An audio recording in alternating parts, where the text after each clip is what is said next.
Chapter 155. Dang, dang, dang. Hello, everyone in the stadium and in front of the TV. This is Captain Steel Pulla's World Tournament Top 16 Finals. I am Steel Pulla's spokesperson, Kiera. Next, I will bring everyone a live broadcast of Shizuoka Top 16 Finals. While Kiera was giving her opening remarks for the upcoming Top 16 Finals, the top 16 contestants who had already drawn lots to determine the order of today's matches were already waiting in the lounge set up by the organizers for the moment to go on stage. Kai, today, our opponent is that Riccardo Fellini. Euphemia, who was looking at the match order, pointed at Fellini's name and said. Ray Minkai glanced to the side, and sure enough, he found Riccardo Fellini's name on the opposite side of their name. No way. We met him so early? Today's match list made Ray Minkai a little surprised. Although it was somewhat unexpected, after thinking about it, it was reasonable. After all, Ray Minkai and Euphemia, a pair that shouldn't appear in the World Tournament, had already rushed into the finals. Therefore, it was natural for a series of butterfly effects to occur. Looking at Fellini's name, Ray Minkai unconsciously touched his chin and secretly laughed. It seems that Fellini wants to avoid the fate of being tyrannized by Capini's butterfly. Kai, should we change to Tiger Leopard Cavalry? That Riccardo Fellini seems to be very strong. Euphemia hesitated for a moment and softly asked, No, Pirate Gauda is enough. Ray Minkai waved his hand and then said, Besides, in the World Tournament, no. It should be said that before the regional tournament, I made an agreement with Riccardo Fellini to have a showdown between Pirate Gauda and his Phoenix Wings Gauda. Is that so? Yes, that's right. It's rare for me and Fellini to meet so early in the finals. Naturally, I can't go back on our original agreement. Ray Minkai nodded, raising his hand to pick up the Pirate Gauda from the table. Then, let's use the Pirate Gauda and Fellini's Phoenix Wings Gauda for a duel. Exactly. Ray Minkai chuckled a few times, then left the lounge with Euphemia and walked toward the center of the venue. The first match of the day was between Ray Minkai and Euphemia and Riccardo Fellini. This was undoubtedly a match that could be used as the opening of the finals. In the eyes of the organizers, no matter if it was Riccardo Fellini, Ray Minkai, or Euphemia, they were all excellent players who could challenge for the championship. Therefore, it was inevitable that they would be used as the first two players in the finals. Stepping onto the steel Pulla battle platform, Ray Minkai saw Fellini waiting on the other side of the wide steel Pulla battle platform. Yo, you're really late. Minkai, did you get too engrossed in communicating with your princess that you forgot about your duel with me? As soon as Fellini opened his mouth, Euphemia's eyebrows twitched rapidly. She couldn't help but want to scold this rude guy. Ray Minkai reached out and patted Euphemia's small hand. After comforting her, he raised his head to look at Fellini, who had a trace of a mischievous smile on his face. I didn't think that Riccardo Fellini would use this kind of strategy before the battle. What's wrong? Could it be that your goddess of luck no longer favors you? As he said this, Ray Minkai chuckled and said, If that's the case, it's not a surprise. After all, Riccardo Fellini is a playboy who doesn't reject anyone. The goddess of luck who is loyal to only one person will naturally not favor you. Hey, you really dare to say that. Whether or not the goddess of luck favors me, I don't need you to say more. I, Riccardo Fellini, no matter what, the goddess of luck will always be by my side. Fellini laughed and didn't hide his rebuttal. Is that so? Then, let me see if your goddess of luck can help you defeat me. Ray Minkai flipped his palm, and the Pirate Gauda and the steel wings appeared in his palm. As you wish. Fellini also held his beloved machine, the Phoenix Wings Gauda, to please set up the GP base. Beginning Palevsky Particles Distribution. Battlefield 1 Universe.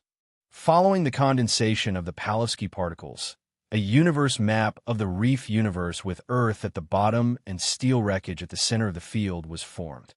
Is this the Reef universe from UC0083? Then, the Phoenix Wings Gauda's shooting performance should be affected. This thought appeared in Ray Minkai's mind, but the next moment, Ray Minkai's gaze passed through the virtual screen formed by the Palisky particles and collided with Fellini's gaze. Fellini doesn't care about the Reef universe at all. Please place the steel Pullum model. Under the notification of the battle system, Ray Minkai and Fellini both placed their steel Pullum models in the shooting position. Battle begins.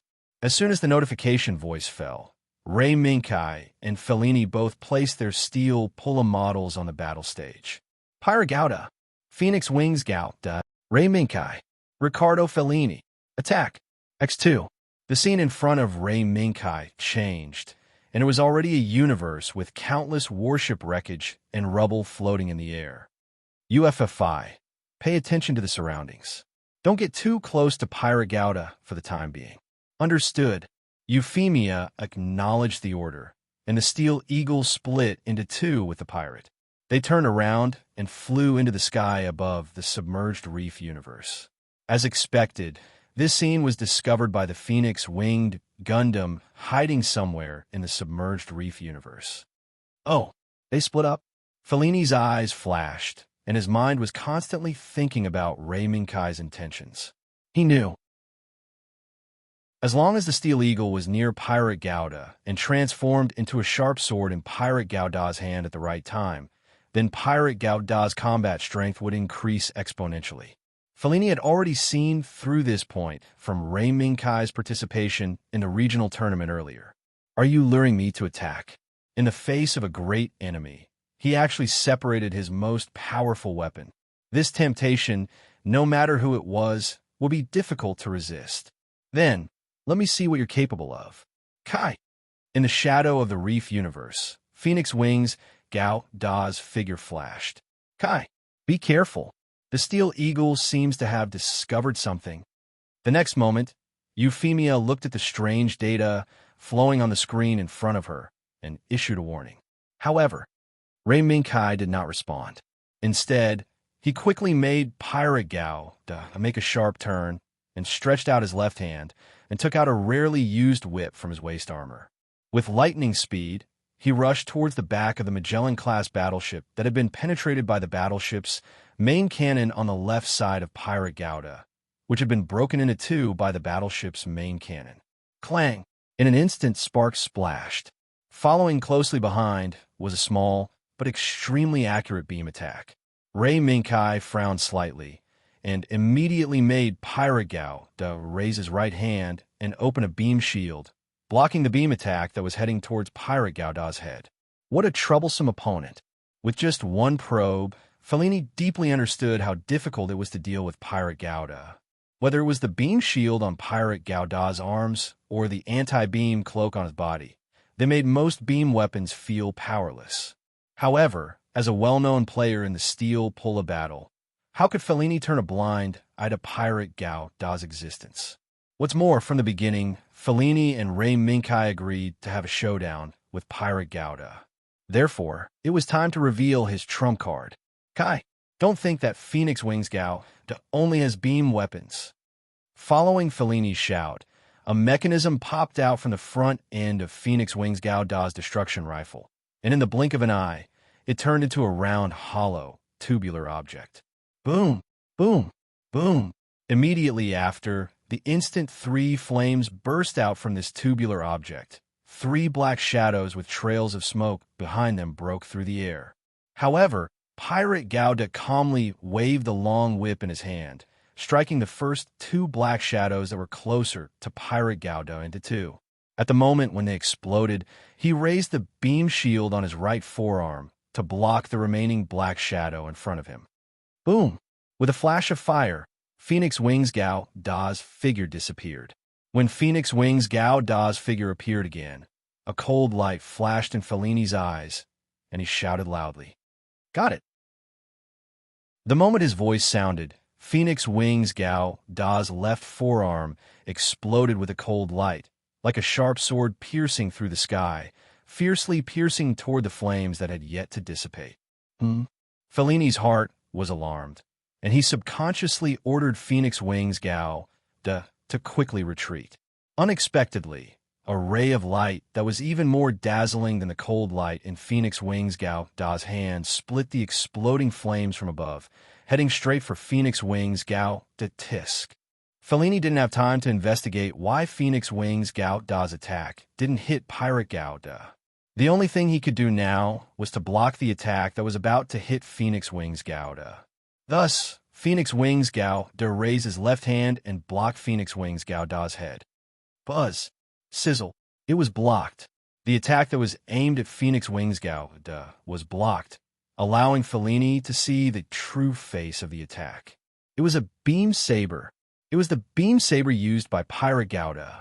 Fellini's gaze shifted, looking at Pirate Gao Da, who was still wrapped in flames, but he discovered that there was a hole in the cloak on Pirate Gao Da's body. Did it hit?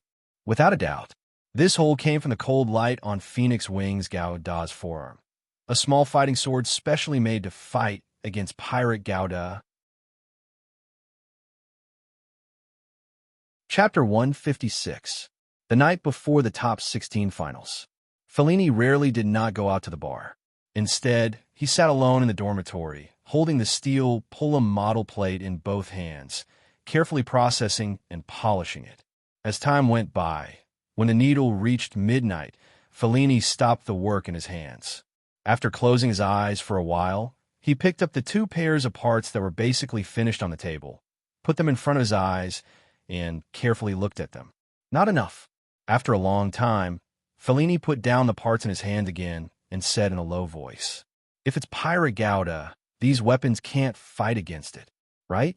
The Phoenix's wings soared up to the sky. Tomorrow's opponent had already been decided. This was a predestined battle that had long been agreed upon. Ray Minkai, Pirate Gao Da. Since Fellini and Ray Minkai met, this agreement had continued until the world competition. Although Fellini had already understood the various settings of Pirate Gao Da in advance and had made corresponding countermeasures, as long as he saw Pirate Gao Da's shocking sword when he first appeared, Fellini felt that his preparation was not enough. Light-resistant cloak, light beam shield installed on both arms. The existence of these two undoubtedly gave Pirate Gao Da a great advantage when facing the body that most of the weapons were beam weapons. Unfortunately, the Phoenix Wing Gundam was one of these unfortunate beam weapon mecha. If long-range attacks can't be effective in a short time, then I can only think of a way to fight Pirate Gao Da. But Fellini, who changed his way of thinking, quickly found the next problem blocking in front of him. Steel Eagle. This additional equipment backpack that was creatively created by Ray Minkai made up for Pirate Gao Da's shortcomings. Let's ask, no matter who it was, while facing the Pirate Gao Da, they had to be on guard against the possibility of a surprise attack from this equipment backpack that could move on its own. Not to mention, when he teamed up with the Pirate Gao Da, he could unleash an astonishing power. That night, Fellini racked his brains, tossing and turning, unable to sleep. Fellini, who had stayed up all night, arrived at the venue early in the morning before the first match of the top 16. He was waiting for the start of the final match. Apart from the fact that the Steel Eagle acted separately from the Pirate Gao Da at the beginning of the game, everything went as Fellini had expected. As long as we can get rid of that layer of cloak on Pirate Gao Da's body, then Phoenix Wings Gao Da's chances of victory will increase. The beam shield was not scary. As long as the timing was right, Fellini was confident that he could deal with Pirate Gao Da's beam shield. The most troublesome part was the light-resistant cloak. Buzz. Buzz. The beam saber in the Pirate Gao Da's hand pressed down on the newly equipped combat dagger on Phoenix Wings Gao Da's left arm. Oh. It seems that you spent a lot of effort to make this combat dagger. Fellini. Ray Minkai's praise sounded in the communication channel. Hey, who knows? Fellini chuckled and moved his hands in succession. The Phoenix-winged Gundam forced the Pirate Gundam's beam saber away in a spurt of energy, quickly creating some distance between them. On the way, Fellini even took the time to look at the combat dagger on Phoenix Wings Gao Da's left arm. It was intact. Very good. It seems that my guess was right. Based on the performance of the warrior boy, Nelson, Fellini made a bold assumption. If he added a layer of metal coating to the surface of the weapon, would it produce an unexpected effect? With this thought in mind, Fellini really did it. Moreover, the effect was not bad. Pirate Gao Da's beam saber did not cause serious damage to Phoenix Wings Gao Da's combat dagger. It only left a shallow mark on the surface. As expected, this is the secret of the warrior boy's Warring States Heresy's ability to cut through the beam attack. This thought flashed through his mind. Fellini immediately focused his mind to deal with Pirate Gao Da's next attack. Whoosh! A beam of light pierced through the air. It was a beam attack. While Fellini had Phoenix Wings Gao to dodge the attack, he also looked in the direction of the beam attack. It was Pirate Gao Da. He saw Pirate Gao to take out the rarely used beam rifle from his back and continuously attack Phoenix Wings Gao Da a long-distance battle. Phoenix Wings Gao is not afraid of this. Fellini chuckled and fearlessly controlled Phoenix Wings Gao Da to shoot at Pirate Gao Da. In the blink of an eye, Pirate Gao Da and Phoenix Wings Gao Da exchanged a few rounds, but they were unable to do anything to each other. Unknowingly, the two sides gradually moved from the depths of the Reef universe to the outer regions of the Reef universe. This change was quickly noticed by Fellini. "Oh no, I've been lured." Fellini shuddered, but he had already realized that something was wrong. But it was already too late. Wong, wong. Two consecutive beams of light suddenly shot out from the back of the Phoenix Flying Gundam. In the blink of an eye, they hit the back of the Phoenix Flying Gundam. The Phoenix Flying Gundam's folded wings were blown to pieces. TSK. Fellini, who had suffered a great loss, did not continue to stay and face the combined attack of Pirate Gao Da and Steel Eagle. Instead, he made Phoenix Wings Gao Da endure the beam attack from behind and made a feint. After forcing Pirate Gao Da away, he turned around and accelerated into the Reef universe. He escaped really quickly. Compared to Fellini, who had suffered a great loss, Ray Minkai's expression was much calmer. He did not intend to rely on this baiting tactic to defeat Phoenix Wings Gao Da. Therefore, Fellini's response was within his expectations. "Kai, what should we do? Let Steel Eagle go in." Euphemia's gaze wandered around the Reef universe and asked, "No, it's better to stay outside." Fellini is now very afraid of Steel Eagle. Otherwise, he would not have immediately returned to the Reef universe after discovering that he had been ambushed. Ray Minkai understood Fellini's reaction very well. Understood. However, just as Euphemia responded and was about to move Steel Eagle into the Reef universe, a flash of light suddenly rose from the Reef universe. "Be careful. UFFI. Dodge quickly." Seeing that flash of light, Ray Minkai's alarm bells rang loudly in his heart. Boom! Suddenly, the Reef universe, which had been filled with countless floating wreckage, suddenly emitted a light that was enough to turn the floating wreckage into nothingness. As the wreckage rapidly disintegrated, this huge beam of light that was so bright that no one could look directly at it rushed in front of Pirate Gao Da and Steel Eagle. It was so fast that it did not leave any time for Pirate Gao Da and Steel Eagle to dodge. "There's no time. UFFI. Hurry!" Ray Minkai, who had completely given up on dodging, shouted loudly. "Understood." Boom! Pirate Gao Da and Steel Eagle were suddenly engulfed by the huge beam of light that suddenly appeared. It wasn't until a huge hole appeared in the hidden Reef universe domain that this huge light pillar slowly stopped. Did it work? Fellini's brows were tightly knitted. Even when he took advantage of the opportunity, when Ray Minkai was not paying attention to Phoenix Wings Gao Da's escape to deal a fatal blow to Pirate Gao Da, it did not make Fellini's brows loosen at all. "Oh!" At this moment, the audience cried out in surprise. Among them, Fellini's sharp ears also heard Kiera shout, "Be careful." Fellini subconsciously pulled back his right hand, and Phoenix Wings Gao Da, who had not completely put down the destruction rifle in his hand, immediately retreated. But in the process of retreating, the destruction rifle in his hand was cut into two by a cold light that slashed towards his face. Boom! In the explosion of the destruction rifle, Fellini saw the figure that was still alive, Pirate Gao Da. At this moment, Pirate Gao Da's body was emitting an astonishing amount of heat, and the anti-beam cloak that provided him with a powerful beam defense was severely damaged at this moment. Only a few fragments were still hanging on Pirate Gao Da's shoulder. It seemed that the explosion beam of Phoenix Wing's Gao Da's destruction rifle had already pushed Pirate Gao Da's anti-beam cloak to its limit. And Pirate Gao Da was holding a huge sword that was almost the same height as him. From the patterns on it, this huge sword was undoubtedly the incarnation of the Steel Eagle. Saint Slang's sword? No, it's Flying Eagle's sword. Fellini, you really gave me a fright. At the same time, as Rei Minkai's voice sounded, Pirate Gao Da raised his hand and tore off a few fragments on his shoulder. He raised the huge sword in his hand and pointed at Phoenix Wing's Gao Da. You almost succeeded. I was really careless. Hey, didn't I say it right before? If you only care about being intimate with your princess, you will definitely be defeated by Phoenix Wing's Gao Da's sword. Fellini laughed. He did not care about Rei Minkai's face at all and directly started slapping his face. I can't deny this. Then, in order to thank you for your reminder, I have prepared a big gift for you. I'll be waiting. Phoenix Wing's Gao Da's arms flashed with light, and two small combat swords shot out.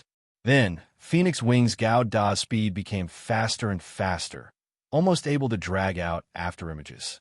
At this moment, Phoenix Wing's Gao was like wind and thunder. Facing Phoenix Wing's Gao Da's aggressive approach, Rei Minkai said in a deep voice, "Come!" Clang! With a crisp sound, streams of light lit up from the Flying Eagle sword's hilt and quickly extended upwards. Swish! A cold light flashed.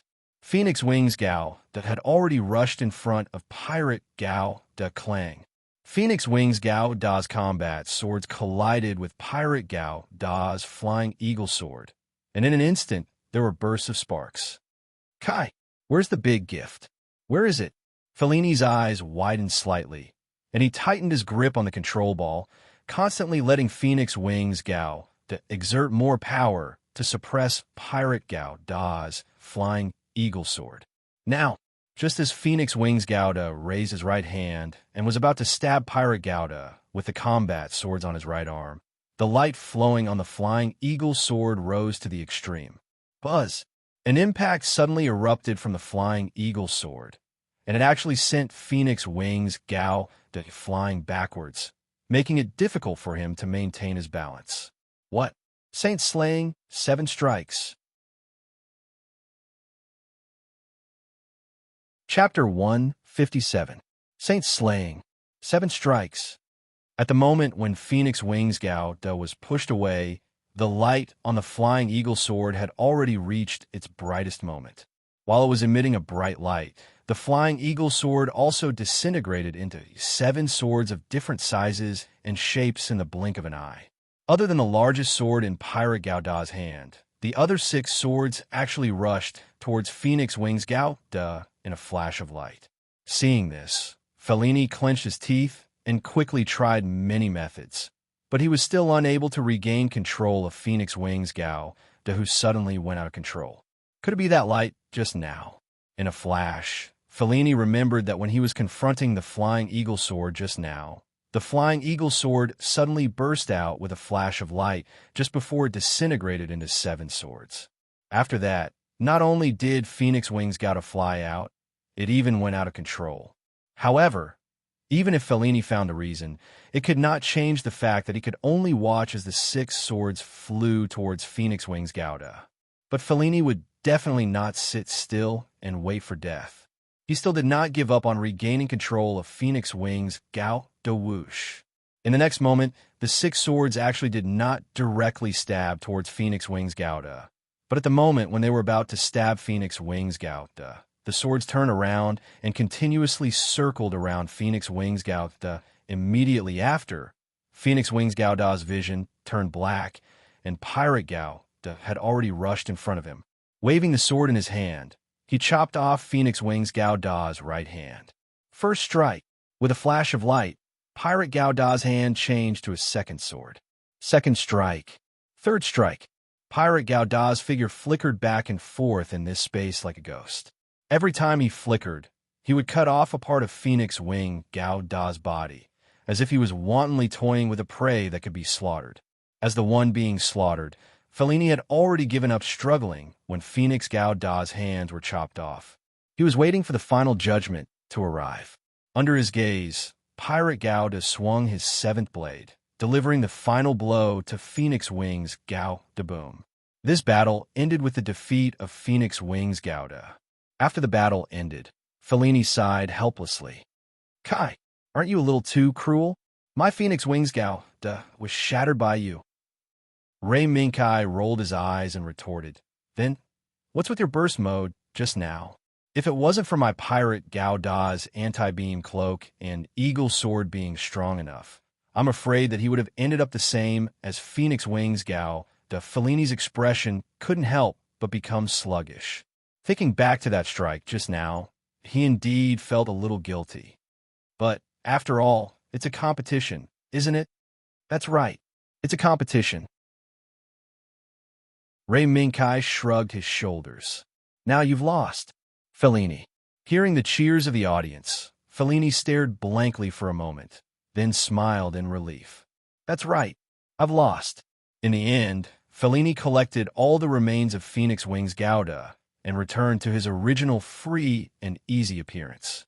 After waving at Kiera, who was looking at him worriedly, he left the steel pull-up battle platform and returned to the contestant lounge. Fellini, you're amazing. As soon as he entered the door, Fellini heard Makoto Ito's excited voice. Of course. Don't you know who's in the competition? Habitually, just as Fellini was about to say a few words of self-praise, he was choked by Makoto Ito's next words.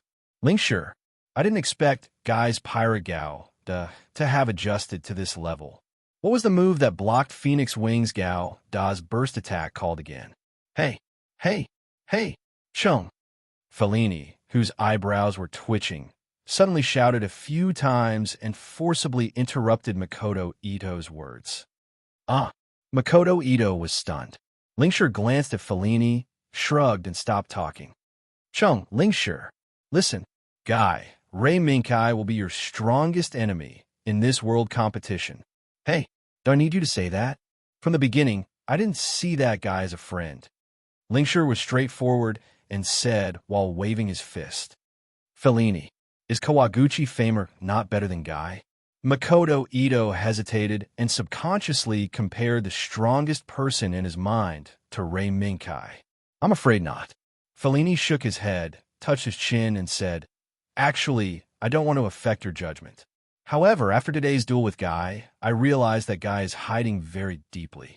Before, when Guy entered the world competition, he used the ferocious leopard mount. Although the competition didn't specify what models the contestants could use, at this crucial moment, that guy suddenly took out the Pirate Gauda and replaced the ferocious leopard mount. Don't you think there's something wrong with this? Could it be that Guy wants to hide something? Makoto Ito thought normally. However, Linkshire, who was sitting on the side, began to shout again. Fellini, when the time comes, won't it be fine if we beat that bastard Guy up? What are you still thinking about? Speaking of which, you still owe us a duel. Fellini laughed and showed the remains of the Phoenix Wing Gauda in his bag to Linkshire. Linkshire, it's not that I don't want to fight with you. Right now, I'm powerless. If you want to fight with me, you'll have to wait until I repair the Phoenix Wing Gauda. Tisk. Instead, I'll let you escape a calamity. Fellini spread out his hands and casually looked outside. He turned his head to look at Makoto Ito and Linkshire and reminded them, All right, the topic about me ends here. Next, it's time for you to enter the stage. Oh right, I almost forgot. Our opponent is Zhun Sheng. Makoto Ito clapped his hands and revealed an expression of sudden realization. That squinty eyes? Very good. Fellini, wait and see. I won't be killed like you. Before leaving, Linkshire didn't forget to give Fellini a punch. This little bastard. In the other lounge, Euphemia pondered for a while. God, did we hit too hard? Looking at the state of the Phoenix Wing Gauda, if Fellini wants to completely repair it, I'm afraid it will take a while. Ray Minkai shrugged his shoulders indifferently. It's okay. Repairing the broken steel polo model is a part of Glue Guy's skills after all. Moreover, It's also good for Fellini to focus on repairing his Phoenix Wing Gao that don't always run outside. Otherwise, the next batch of Grassland Crusaders will come.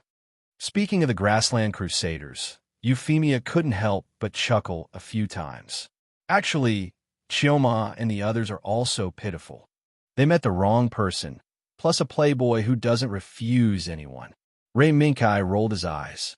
Chioma and the others created such a crusading army, which had already become the dark history of this Steel Pulla versus World competition. As long as you looked up the information about this Steel Pulla versus World competition, the movement caused by Chioma and the others would definitely be ranked first. It's starting. It's the match between Makoto Ito and Lingshire. Euphemia looked around and pointed at the match that had already started outside. It's Shinso Yazaka. I didn't expect him to meet Makoto Ito and Lingshire. Ray Minkai glanced at the figure standing opposite Makoto Ito and Lingshire and already knew the result of this match. Even with his interference, Shinso Yazaka's result in this world competition shouldn't change much. In any case, Makoto Ito and Lingshire were still the main characters. Even Ray Minkai had to treat the main character halo above their heads with caution. Kai, are you going to watch this match? Euphemia noticed that Ray Minkai stood up and asked in confusion. No, there's no need to watch. The result of this match has been decided from the start. Ray Minkai shook his head. Euphemia tilted her head in confusion and finally chose to follow behind Ray Minkai and left the venue. However, just as Ray Minkai and Selena walked out of the venue, they found Aslan guarding the door. It seemed that he was waiting for them. Aslan, why are you here? Didn't you go to collect supplies? Ray Minkai and Euphemia looked at each other and walked over to greet him. Kai, Miss UFFI, can you come with me to the City of Stars? I'm ashamed to say that. Although I've come to this world now, I don't have the authority to freely enter and exit the City of Stars. Aslan nodded at Ray Minkai and Euphemia, and his handsome face showed a hint of awkwardness. You don't have the authority to freely enter and exit the City of Stars? What's going on? Didn't Ray do it for you? Ray Minkai asked in surprise. Logically speaking, as the guide of the preparatory team of the administration, he should have the authority to enter and exit the City of Stars. In fact, I'm not an official guide yet. It's just a temporary decision to adapt to life in this world. Aslan shook his head helplessly. Even so, it shouldn't be right. Facing Ray Minkai's question, Aslan seemed to have some difficulties and couldn't speak. In this situation, Euphemia quietly tugged at the corner of Ray Minkai's shirt. Why don't we help Aslan? Ray Minkai didn't mind helping Aslan. It was just that it would take some time to apply for the procedures to enter the City of Stars. Moreover, there was still the finals of the quarterfinals waiting for Ray Minkai and Selena. How about this? Aslan, wait a moment. I'm going to apply for permission to enter the City of Stars. I wonder if one day is enough time for me. After all, I still need to go to the next finals. Yes, one day was more than enough. Thank you.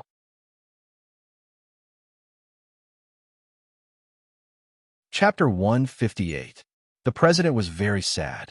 He thought that he had been freed from the masked men who gave him a lot of pressure. But unexpectedly, the two princesses came back before the top 16 finals. Chairman, may I ask if you're going to watch the entire finals? The president asked the two girls sitting on the sofa in front of him after letting his secretary Baker prepare tea and snacks. You don't have to prepare too much. We are only here to watch the finals. President, I will not interfere with your management of PPSE. You can just run the company as usual. Mimi nodded towards Baker, who was serving them drinks, and said casually, for Mimi, managing a powerful multinational company was even more tiring than holding a 3-hour-long live concert. Therefore, since taking over the position of PPSE's chairman from his father, Mimi did not ask much about PPSE's matters. Yes, I will make the arrangements. Please rest assured, Chairman. After getting Mimi's assurance, the president secretly let out a sigh of relief, and the smile on his face also became brighter. Chairman, may I know if you will continue to use VIP Room 1? Baker respectfully bowed towards Mimi and asked, I don't care, but what about you, little Schwer? Mimi looked at his little sister who was sitting at the side and seemed to be bored to death. This girl, as long as there was someone to solve her problems, she would become lazy. Me? No problem. Little Schwer was half lying on the sofa, and when she answered casually, she suddenly straightened her body, and that pair of scarlet eyes lit up with a golden light. This sudden change shocked the president who had been paying attention to them, and he was so scared that he almost jumped out of his chair. I. So, a black shadow suddenly rushed out from Mimi's hair, and like lightning, it tore open the curtains and broke the window. It wasn't until the broken glass gradually scattered on the ground that the president and Baker gradually recovered from the shock. Chairman, left. Mimi's brows slightly wrinkled. I'm afraid so. Little Snow's scarlet eyes slowly closed, and when she opened them again, the golden light that had appeared for a brief moment had already disappeared. Someone was eavesdropping just now. Little Schwer's next sentence shocked Baker, but before she could run to the window, the black shadow that broke through the window returned and lightly landed on the windowsill. The moment Baker saw the appearance of the black shadow, Baker's maiden heart was instantly hit. So cute. It had a round body and a big tail that swung back and forth from time to time. In between its big black eyes, there was a purple crystal that looked like a sparkling and translucent purple gem. Xiao AI, come here. Little Schwer's cry caused the little figure sitting by the window to leap into the air and land gently in Little Schwer's arms. Chairman, I'm very sorry. I was distracted. Baker, whose gaze had been following the small figure, immediately reacted and apologized profusely when he saw Mimi's expression of as expected. No, there's no need to panic. Xiao AI is very cute, isn't it? Mimi took the small shadow from Little Schwer's embrace, and while caressing it, she said, This is a creature unique to the world I was born in, Vagula. Mimi turned around and looked at the chairman and said, Just like you, Chairman, they also have the ability to travel through time. Me? It? The chairman went into a daze, and his gaze was shocked as he looked at the little fellow that was lying comfortably in Mimi's embrace. Chairman, leave the rest of the matter to us. The person who is eavesdropping, we should already know his identity. The chairman's shock seemed to be far from over, as Mimi threw out one thing after another that was enough to shock him for an entire day. Already know? The person who came to eavesdrop with a stealth technique that could be easily seen through, we don't even need to guess to know who it is. Sister Mimi, do we need to catch him now? Little Schwer flipped her small hand, and a thin pipe appeared in her palm.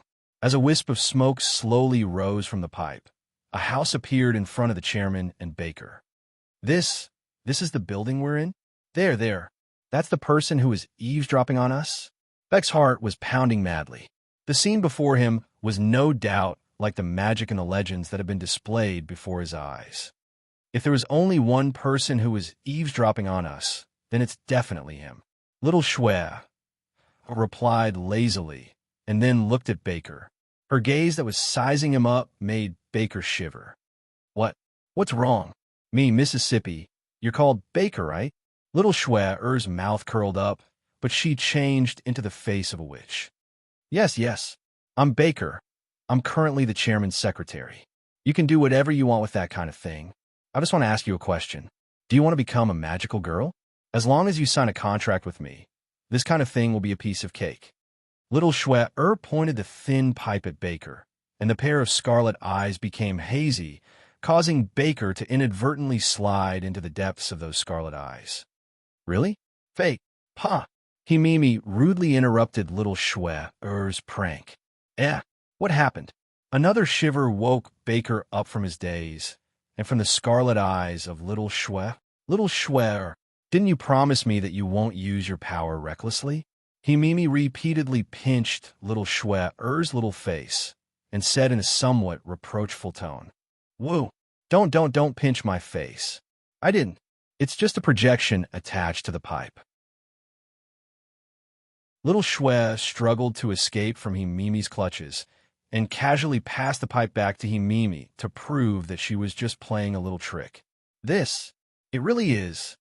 Looking at the pipe in Himimi's hand that once again released the projection, a trace of disappointment appeared on Baker's face. This made the chairman, who couldn't find a chance to speak, very obviously flustered. But he didn't have any chance to speak at all. All right, the person who eavesdropped on us should be one of the contestants, the one known as the genius, Nils Nielsen. After Himimi returned the pipe in his hand to little Shue, he didn't beat around the bush and directly revealed the identity of the eavesdropper. Nils Nielsen? How could it be him? The chairman, who was constantly looking for a chance to speak, finally found a breakthrough. Yes, I remember that he's a genius young scientist. Wait a minute.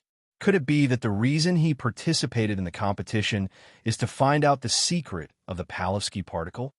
Baker only thought for a moment and immediately guessed the truth based on the previous clues. No. The secret of the Palevsky particle must not be discovered. Baker and Chairman, we must take action immediately. Otherwise, don't be impatient. Chairman, compared to the authority, the secret of the Palevsky particle is nothing, right? What's more, since that Nils Nielsen wants to see the secret of the Palevsky particle, then he must first pass a test before he can do it.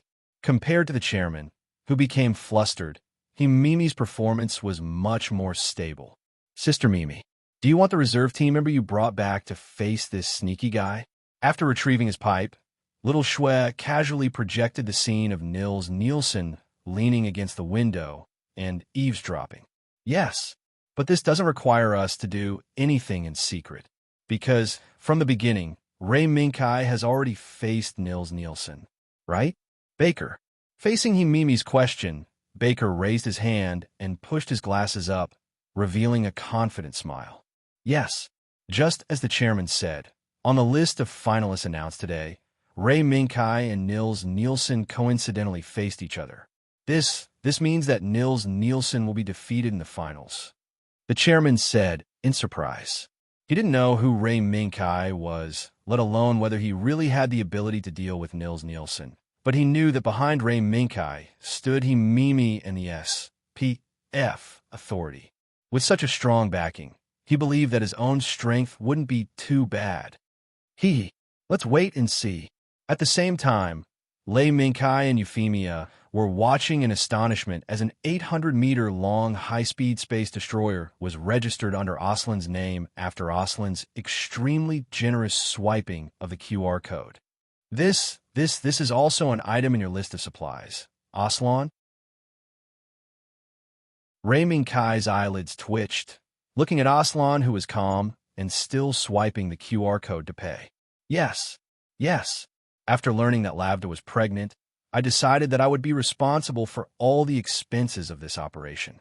Aslan looked up and glanced at the high-speed destroyer that was slowly sailing into the port temporarily rented by Aslan under the command of the tower in Star City, and said in a flat voice.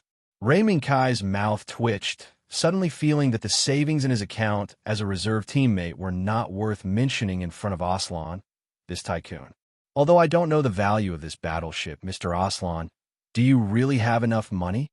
Euphemia counted with her fingers, but because she was born with a silver spoon in her mouth, she didn't have much concept of money, so she didn't have a rough estimate. It's okay. After all, before coming here, I have been the commander-in-chief of the space exploration fleet for more than 10 years. I have been keeping the allowance for these years. Aslan shook his head, showing a trace of luck. If it wasn't for the currency exchange rate between Star City and my home world not being too big, I'm afraid I would have to borrow money from you this time. That's true. Looking at Aslan's relentless swiping and the string of terrifying zeros that were disappearing rapidly on his account, Lei Minkai was suddenly glad that he hadn't patted his chest and offered to pay for it.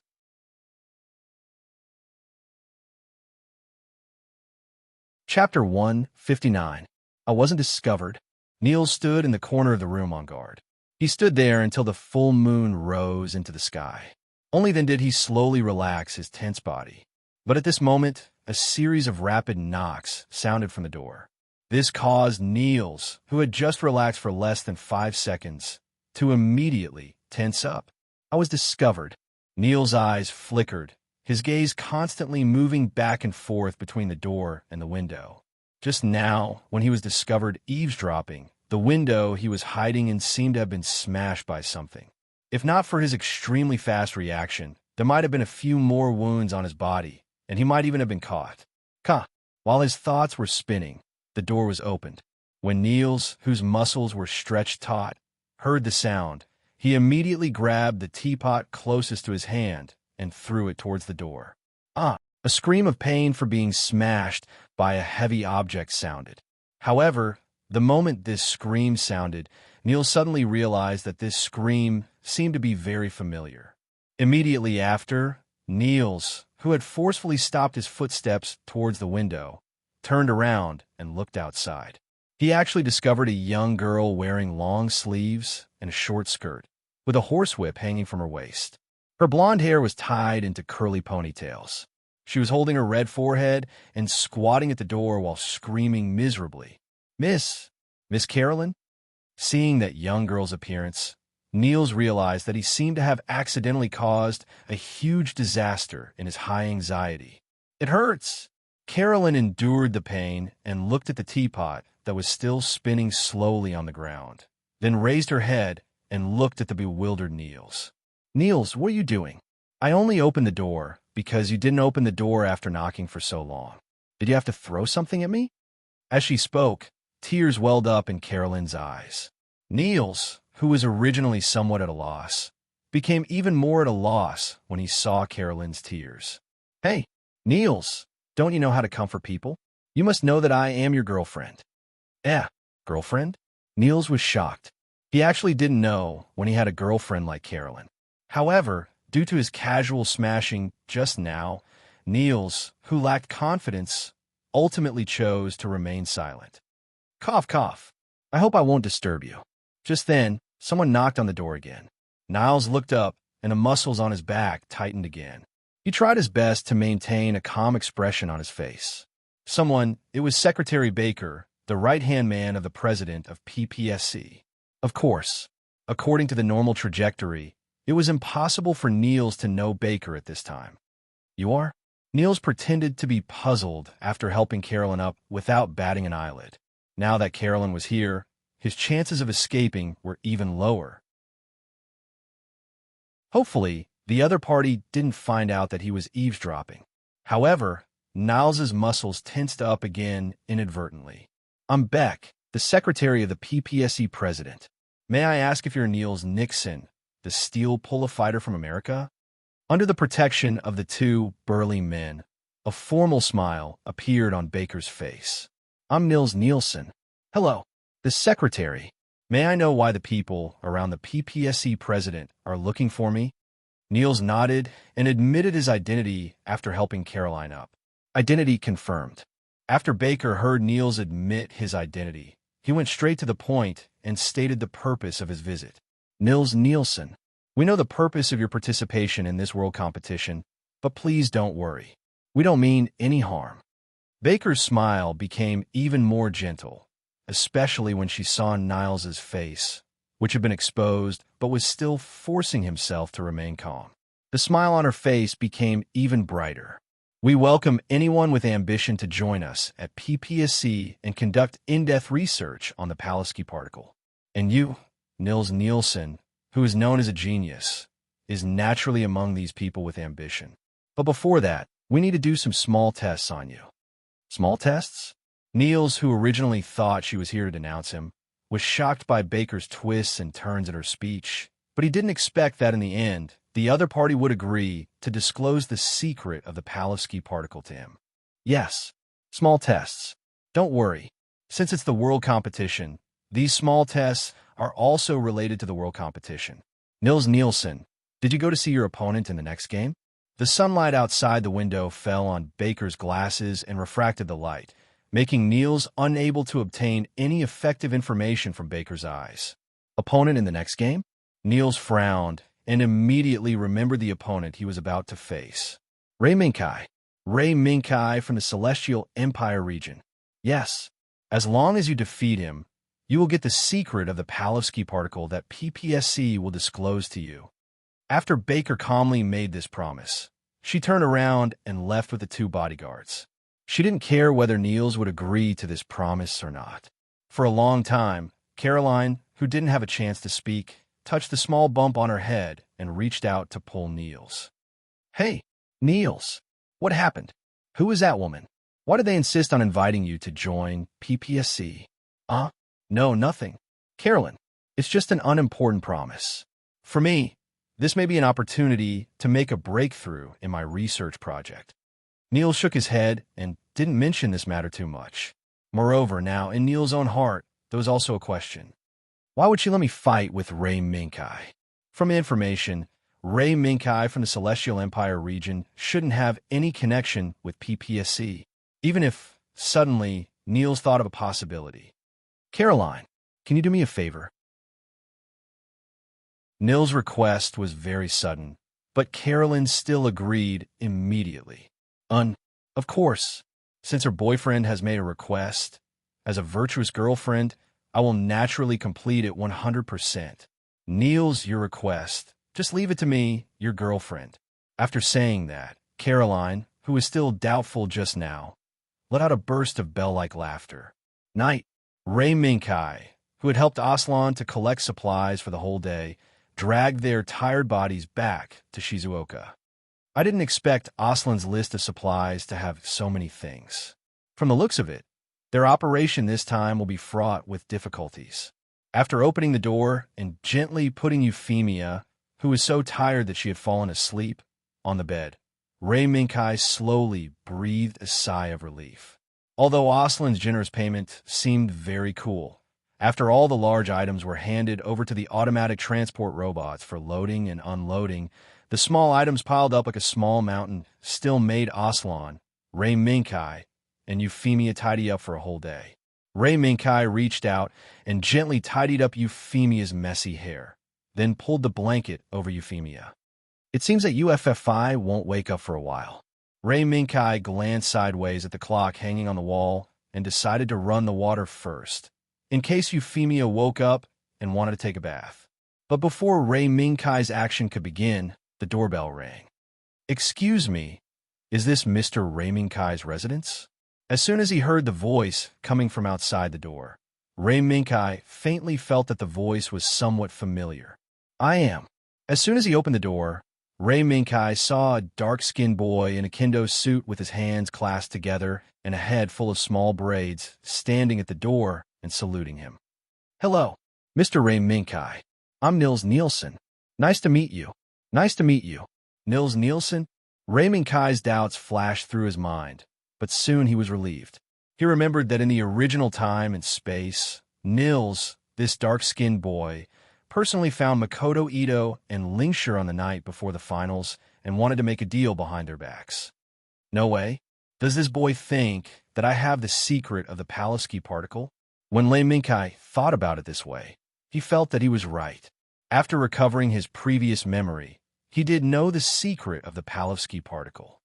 "Tomorrow, I will be your opponent, Mr. Ray Minkai." Compared to Ray Minkai's speculation, Nils' attitude was sincere.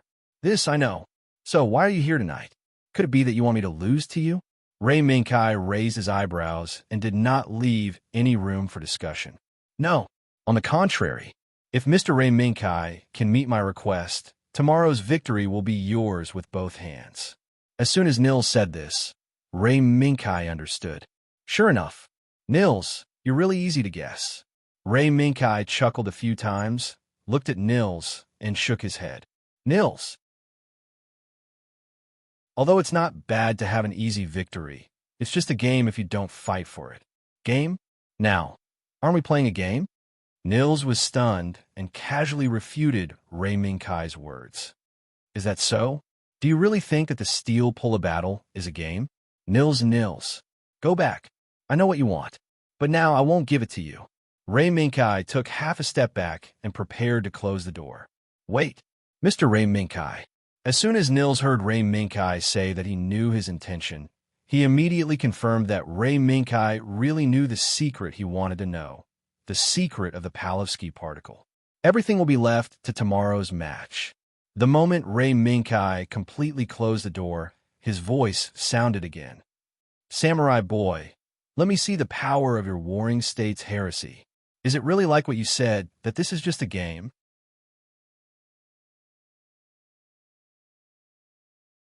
Chapter 160. The full moon hung high in the sky. Under the night sky, the mountains were covered in a layer of silver-white gauze.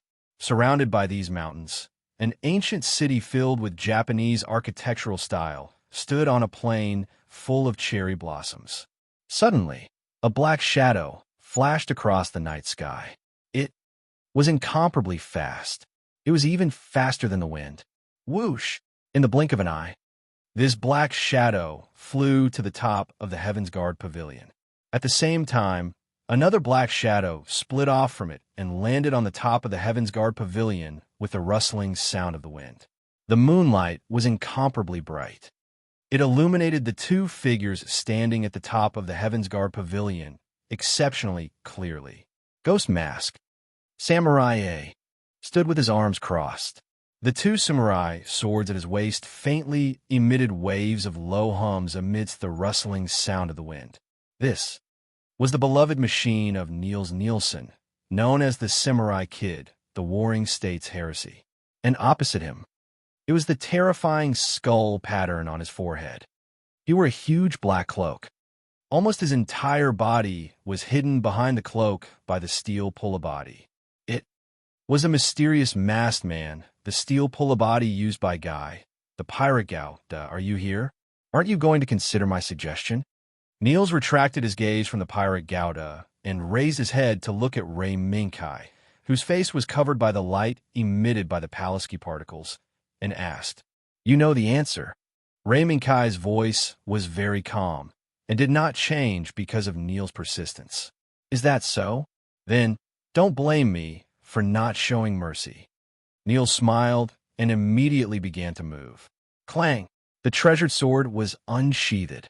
Under the operation of the pair of auxiliary arms that the Warring States Heresy was equipped with in this world competition, the Warring States Heresy was able to kill gods and Buddhas.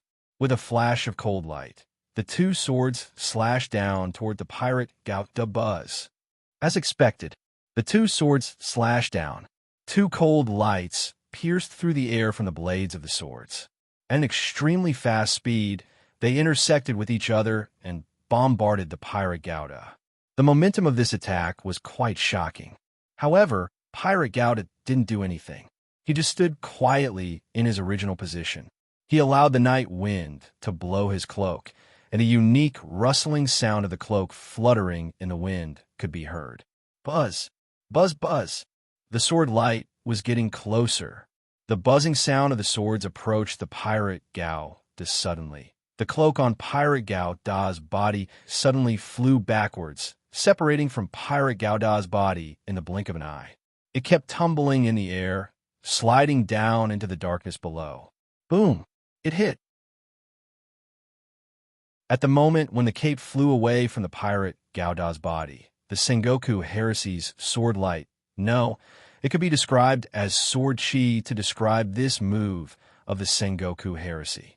The crisscrossing sword chi exploded in front of the pirate Gouda, creating a cloud of dust that covered everything except for the Heaven's Guard Pavilion, where the Warring States Heretic was. Did I hit it? There was a confident smile on Niels' lips. This was the most perfect body that he had ever made. The power it possessed was unquestionable. However, the billowing smoke and dust was split open in the next second. Yes, the smoke and dust was split open. In that perfect line, a cold light suddenly appeared from the depths of the smoke and dust. It had already split open the billowing smoke and dust, revealing the figure buried in it. Pirate Gao Da holding two swords in his hands. From the outside, it looked like the unscathed pirate Gao Da appeared in front of Niels again. Not hurt? How could it be? Niels' eyes widened slightly, but there was a trace of surprise. However, he did not panic and still adopted the strategy of letting the Sengoku Heresy continue to attack. With a raise of his auxiliary arm, The katana that the Sengoku heresy relied on once again shot out two sword chi, pouncing toward the pirate Gauda one after another. Pirate Gauda, who was once again facing the sword chi attack, did not panic. Instead, he calmly took a stance. His left hand held the sword in front, and his right hand held the sword behind. His lower body was in a horse stance. Then, he raised his right hand and suddenly slashed down towards the oncoming sword chi. "Give it to me. Break." Clang. The sword light in the pirate Gauda's hand flashed, and the two sword chi from the Sengoku heresy were easily shattered by the pirate Gauda's sword. Wow. The audience was surprised. Niels was even more shocked. How could it be? The katana of the Sengoku heresy uses a paint that I specially modified to be able to make such an attack. Logically speaking, no one should be able to resist the attack of the Sengoku heresy? Niels' thoughts flashed through his mind. Then what about this move? After a failed attack, the Sengoku heresy stepped out with his right foot, raised his two blades high, and suddenly burst out with an extremely fast speed, like an arrow leaving the bow. He rushed towards the pirate Gauda. The wind howled. The sword in the Sengoku heresy's hand exploded with a cold light, like a giant net covering the sky. It covered the pirate Gauda. However, this seemingly terrifying move was blocked by the pirate Gauda at the moment when it was about to hit the pirate Gauda. Or was it blocked? Niels narrowed his eyes, and the Sengoku heresy immediately raised his right foot and brazenly kicked towards the pirate Gauda's waist. Boom! Unfortunately, almost at the same time, the pirate Gauda also raised his left foot, which happened to block the right foot of the Sengoku heresy's kick, and fiercely kicked it together.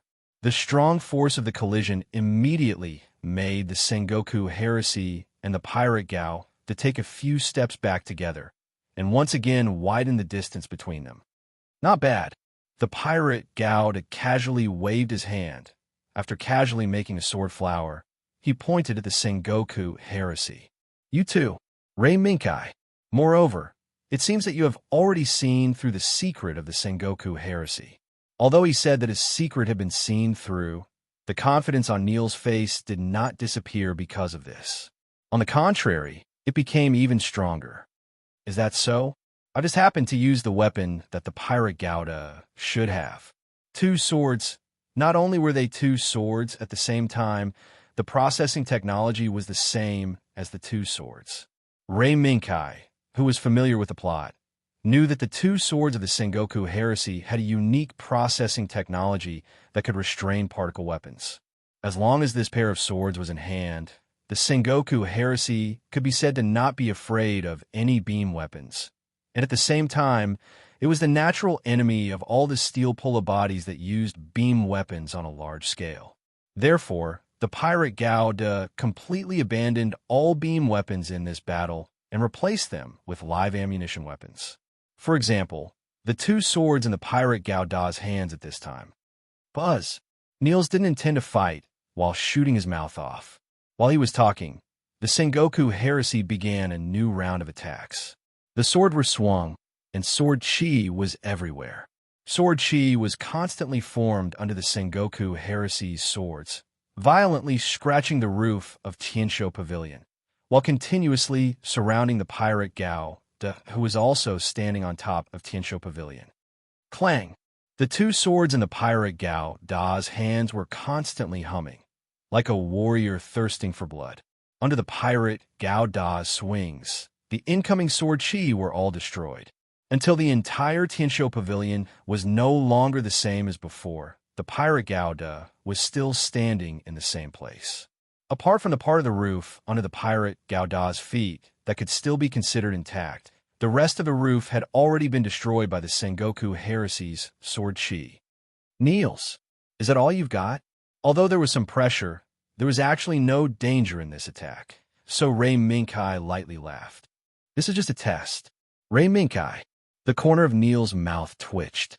With a push of his right hand, the Sengoku heresy, who had been standing in place, trying to use sword chi to push back the pirate Gauda, once again stomped on the roof of Tiansho Pavilion.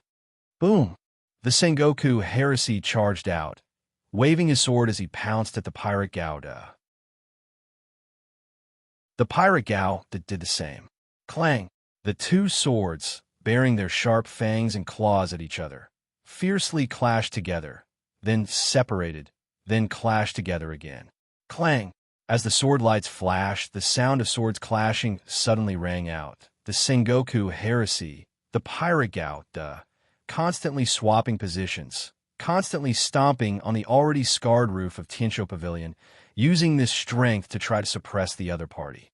But no matter how the footsteps of the two sides intersected, how the strength of the two sides increased, they were unable to do anything to the other party. In the end, the one who suffered was the scarred Tinsho Pavilion beneath his feet. Clang! Another explosive sound of swords clashing against each other rang out. Before the loud rumble could fade away, an even louder and more vigorous rumble followed closely behind. Boom! The Sengoku heresy and the pirate Gouda felt the air beneath their feet as Tinsho Pavilion collapsed. Tis Niels, who had not achieved anything after attacking for a long time, frowned. He immediately controlled the Sengoku heresy to fly into the air and land on the flat ground not far away. The pirate Gouda also made the same choice at almost the same time. What a pity! Niels glanced at Tinsho Pavilion, which was already at the end of its road, and smiled. Perhaps. Raymond Kai's voice was still calm.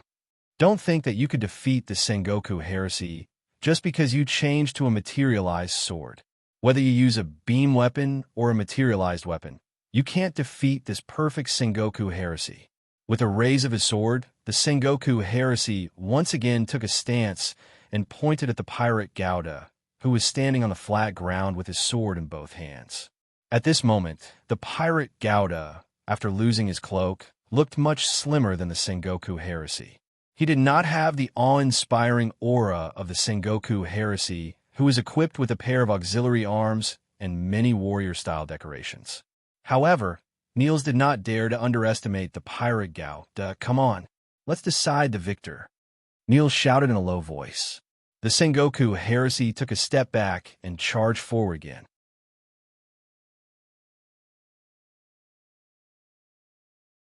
Chapter 161. Perhaps, no, this may have exceeded the boundary of the true system. While the Sengoku heretic and the pirate Gouda were frantically waving their swords at each other, the flat ground around them was also torn apart by the sword light bursting out from the battle. In just a short 10 rounds, the flat ground was already full of cracks. Boom! Another ear-piercing explosion rang out. In the midst of a strong shock wave, the Sengoku heretic and the pirate Gouda, who had fought for nearly 20 rounds, once again separated. They opened up a distance and looked at each other warily. In front of Niels' eyes was the weapon that the Sengoku heretic used to dominate all the competitions in the world competition, a system that could resonate with the particles used by the enemy's body and use it to destroy the enemy's particle field or equipment. However, such an invincible weapon had lost its effectiveness at this moment. Why? The Sengoku heretic system can no longer capture the pirate Gouda's particle frequency. How is this possible? Niels' pupils shrank slightly, and there was a trace of surprise on his face. According to the theory of Niels' own research, this phenomenon should not exist. Am I negligent? It seems that my research is far from mature. Niels said in his heart, and his eyes showed a firm gaze again. It went without saying that Lei Minkai was aware of this. Oh, did he react so quickly? It seems that this Niels is really a genius. After Ray Minkai praised Niels in his heart, he immediately made a decision. UFFI start. Next, there should be no Steel Eagle's part. Understood. UFFI responded crisply. After the Steel Eagle hovering over the pirate Gouda and the Sengoku heretic made a long howl, it turned around and flew toward the edge of the arena. Oh, don't you use your eagle armament? The Steel Eagle flying far away attracted Niels' attention. Eagle armament? Ray Minkai raised his eyebrows and shook his head. I don't need to use it in this duel, because if it is damaged in this duel, I will be heartbroken. Heartbroken? Niels thought for a moment, and suddenly laughed a few times.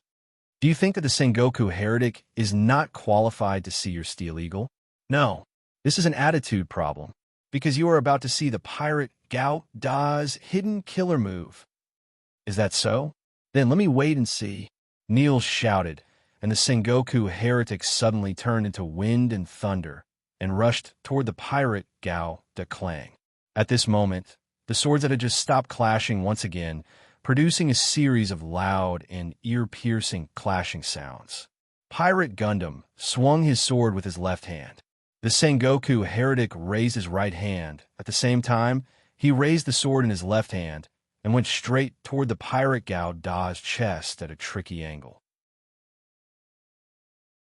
But in the next second, the pirate Gao Da's right hand appeared in front of the blade that was going straight toward his chest and suppressed it. Seeing this, Niels turned his right hand slightly. The Sengoku heretic's right wrist turned and changed from a lift to a stab, and stabbed toward the pirate Gao Da's waist. At this moment, it was extremely dangerous. Rei Minkai's eyes changed, and his right index and middle finger quickly pointed a few times, and the pirate Gao Da's right forearm suddenly lit up. Swish! It turned out that the pirate Gao Da's beam shield was activated at this critical moment. Zap! The extremely dangerous stab was blocked. But Niels was not discouraged because of this. Instead, a smile appeared on his face. No matter how you hide, now what you hide will have nowhere to hide. In front of Niels's eyes, there were two curves that were quickly fusing together, flashing with green light. Buzz, buzz, buzz, buzz. As the pirate Gao Da's particle frequency was seen through, the sword that was blocked by the beam shield also began to erupt with its full power. With the help of the secret weapon possessed by the Warring States heretic, the sword that was blocked once again released its dangerous claws and launched a fierce attack on the beam shield with an attitude of seizing every second. Crack! After a crisp sound, it was the moment the beam shield shattered. Got it! A cold light flashed in Niels's eyes, and the sword in the Sengoku heretic's hand immediately rushed toward the pirate Gao Da's waist. As long as this attack hit, then this duel could be basically a foregone conclusion. However, at this critical moment, the pirate Gao Da, who was still in a stalemate with the Sengoku heretic a second ago, suddenly moved half a minute to the right and just happened to let the Sengoku heretic sword, which was enough to make the pirate Gao Da die on the spot, pass by the pirate Gao Da's waist. Buzz! The blade let out a meaningless hum. Under this inertia, the Sengoku heretic crashed into the pirate Gao Da's arms. Not good. Niels's reaction was not slow. The moment the Sengoku heretic's attack failed and crashed into the pirate Gao Da's arms, he immediately took action. The huge mask on the back of the Sengoku heretic suddenly closed the hollow mouth, and the pair of deep hollow eyes on it lit up with a burst of fluorescence. Buzz! Not good. In an instant, Rei Minkai, who had been on guard, immediately stopped the pirate Gao Da and stabbed the blade of the Sengoku heretic with his backhand, and burst out with all the thrust of the pirate Gao Da, trying to get away from the Sengoku heretic's side in this short moment. Bang! It was only a difference of a second. When the pirate Gao Da just started beside the Sengoku heretic, an inexplicable wave burst out from the Sengoku heretic's body and quickly spread out. That was close. After quickly pulling a distance, Rei Minkai, who let the pirate Gao Da stand firm again, secretly said that he was lucky. Hee, you escaped really fast. Rei Minkai. Niels's eyes flashed, but he also secretly said that he was lucky. However, in the next second, Niels also had a trace of doubt. Could it be that Rei Minkai had already seen through the Sengoku heretic's trump card? Otherwise, how could he let the pirate Gao Da quickly escape from the Sengoku heretic's side the moment he used his trump card? Yes. Otherwise, the one who lost now would be me. Rei Minkai smiled, and the pirate Gao Da slowly raised his two swords. Niels, the ancients say, it is impolite not to reciprocate. Since you have already revealed your trump card, then it should be my turn. It is impolite not to reciprocate? Forget it. Since you know the trump card of the particle force, then let me see where your confidence lies. The wind blew. This sudden breeze carried the smoke and dust raised by the collapse of the Heaven's Guard Pavilion, floating in the air. The smoke and dust rolling in the breeze slowly spread across the flat ground between the pirate Gouda and the Sengoku heretic. Suddenly, the moment Salt City enveloped the pirate Gouda and the Sengoku heretic, a cold light broke through the smoke and dust, tore through the void, crossed the flat ground, and rushed to the front of the Sengoku heretic, straight for the head of the Sengoku heretic. Clang! This attack, the Sengoku heretic blocked it. But there was still the next attack. Shwa! The sword light suddenly appeared. It was the chest. Clang! The Sengoku heretic held the sharp sword in his left hand and blocked this attack. Shwa! Amidst the billowing smoke and dust, the third attack came one after another. The Sengoku heretic flipped his right hand and once again used the posture of holding the sharp sword to block the attack that went all the way to his waist. This is a combo. One strike, another strike, never stopped. As long as they were blocked by the Sengoku heretic, these slashes would immediately retreat, allowing the subsequent faster and sharper slashes to follow, rushing towards the parts that the other Sengoku heretics could not take care of. Niels gritted his teeth tightly, and his mind was highly concentrated on controlling the Sengoku heretic to block the slashes that could come from any direction in the billowing smoke and dust. Shwa! Clang! In just a few minutes, the Sengoku heretic had waved his sword to block no less than dozens of slashes from the surroundings. If it weren't for the fact that Niels knew that he was in the finals, he would have subconsciously thought that he had encountered more than one enemy. Since you rely on this smoke and dust to hide, then I will let this smoke and dust dissipate.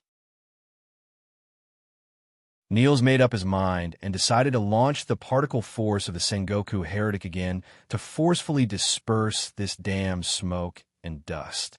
Bang! The mask on the back of the Sengoku heretic was launched again. Particle force. Disperse. The Sengoku heretic spun his two swords, and a powerful wave instantly spread out with the Sengoku heretic as the center, forcefully dispersing the billowing smoke and dust. Where is it? Looking at the rapidly dissipating smoke and dust, Niels did not relax, but became more nervous. He knew, at this moment, was the most critical moment for the Sengoku heretic. Suddenly, Niels had a flash of inspiration in his mind and subconsciously pushed the Warring States heretic back a few steps. Boom! At this moment, a sharp cold light descended from the sky. It brushed against the Sengoku heretic's footsteps and heavily inserted into the ground. Caught you, Rei Minkai. As soon as Niels looked up, he saw the pirate Gao descending from the sky with a sword in his hand. Clang! Again. No. I don't know how many times. The sound of swords clashing became the main melody at this moment. This time, I will never let you escape again. The Sengoku heretic swung his two swords, took a step forward, and pounced on the pirate Gao, who had just landed. Cut! Chaotic cloak. Just as the Sengoku heretic's two swords were about to cut the pirate Gao-da's body, Rei Minkai's voice sounded. At the critical moment, Niels once again showed amazing intuition, and before Rei Minkai's voice fell, he forcefully changed from offense to defense, and forced the Sengoku heretic to withdraw his two swords and block in front of his chest.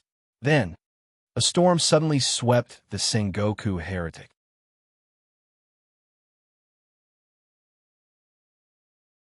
Chapter 162. Pong, pong, pong. The sword flashed. The footsteps staggered. The figure moved. At this moment, the Sengoku heretic and the pirate Gouda were like fierce generals in an ancient battlefield, trapped in a battle to the death. And among them, the Sengoku heretic was the one who was suppressed. Too fast. It was really too fast. Niels never thought that the speed of the steel Pula model could reach such a fast level. When the Sengoku heretic had just blocked the attack, the next attack had already followed. There was no time for the Sengoku heretic to breathe. The pair of swords in the hands of the pirate Gundam was like a raging tide beating against the shore, firmly suppressing the Warring States heretic. In desperation, Niels could only temporarily choose to resist the pirate Gao Da's attack. He believed that this seemingly endless combo would definitely not be a killing move that could be maintained for a long time. As long as the pirate Gao Da showed a flaw, then it would be the opportunity for the Sengoku heretic to counterattack. The pirate Gao Da's attack had been going on for a long time. Niels only knew that behind this seemingly fierce attack, it seemed that the opportunity he had been waiting for a long time was about to appear. The next moment, the pirate Gundam's left hand seemed to tremble slightly, causing a momentary gap to appear in the originally continuous attack. Now, opportunity. Niles widened his eyes and shouted, "Particle force!" Boom! A rumble that sounded like the ringing of a morning bell suddenly rang out. The Sengoku heretic's two palms that had been hidden behind the auxiliary arm were like a tiger coming out of the mountain. They went straight to the pirate Gao Da's chest. Dang! The Sengoku heretic's palms were blocked. It was the blade. It was the blade that the pirate Gao Da held in his right hand. Naive. Break for me. Even in the face of the blade that had suppressed him for a long time, the Sengoku heretic's palms still brazenly attacked toward the sharp blade. Pong! With a loud bang, the pirate Gao Da, who had been suppressing the Sengoku heresy for a while, was sent flying by the Sengoku heresy's two palms. If it wasn't for pirate Gao Da's thrusters being truly impressive, pirate Gao Da might not have been able to maintain his standing posture and would have ended up rolling on the ground. Oomph! It's quite sturdy. As the Sengoku heretic slowly retracted his palms, Niels snorted coldly. After waiting for such a long time for an opportunity, it actually ended up being... No. Niles' gaze changed and landed on the pair of swords in the pirate Gao Da's hands. Crack! Crack! Under his gaze, the pair of long swords in the hands of the pirate Gao Da let out a mournful cry. Soon after, cracks rapidly appeared on the blades, and the pirate's body shattered into pieces. As expected, such a ferocious attack was not something that could be withstood by ordinary weapons. Rei Minkai. You were too careless. Niles retracted his gaze and chuckled. At this moment, Niles suddenly felt that Rei Minkai's decision to expel the Steel Eagle from this battle might be a stupid decision. I was careless? This may be. Facing Niles' sarcasm, Rei Minkai just smiled lightly and raised his chin slightly. What? Niles was shocked and subconsciously looked at his steel pulla. Sengoku heresy. Nothing. Sengoku heresy is fine. No. In an instant, Niles found something wrong. That was the Sengoku heresy's katana and the auxiliary arm that wielded the katana. Kacha! A sound that had just appeared sounded. However, this sound did not come from the pirate Gao Da, but from the blade of the Sengoku heresy's katana. Kacha! There was another sound. With this sound, cracks like cobwebs appeared crazily from the katana's blade and quickly moved towards the katana's body. Towards the auxiliary arm that held the katana, it spread. Kacha! Kacha! Kacha! Kacha! Boom! The moment countless cobwebs swallowed the katana and the auxiliary arm, there was an explosion that was not too violent, but it pushed the katana and the auxiliary arm into the abyss. In the roar, the katana, the auxiliary arm, turned into powder. How could it be? Niles was stunned for a moment, and then he reacted. You were aiming at the katana and the auxiliary arm from the beginning. Pirate Gao Da threw away the broken weapon in his hand, clenched his fists, stepped forward, and took a fighting stance.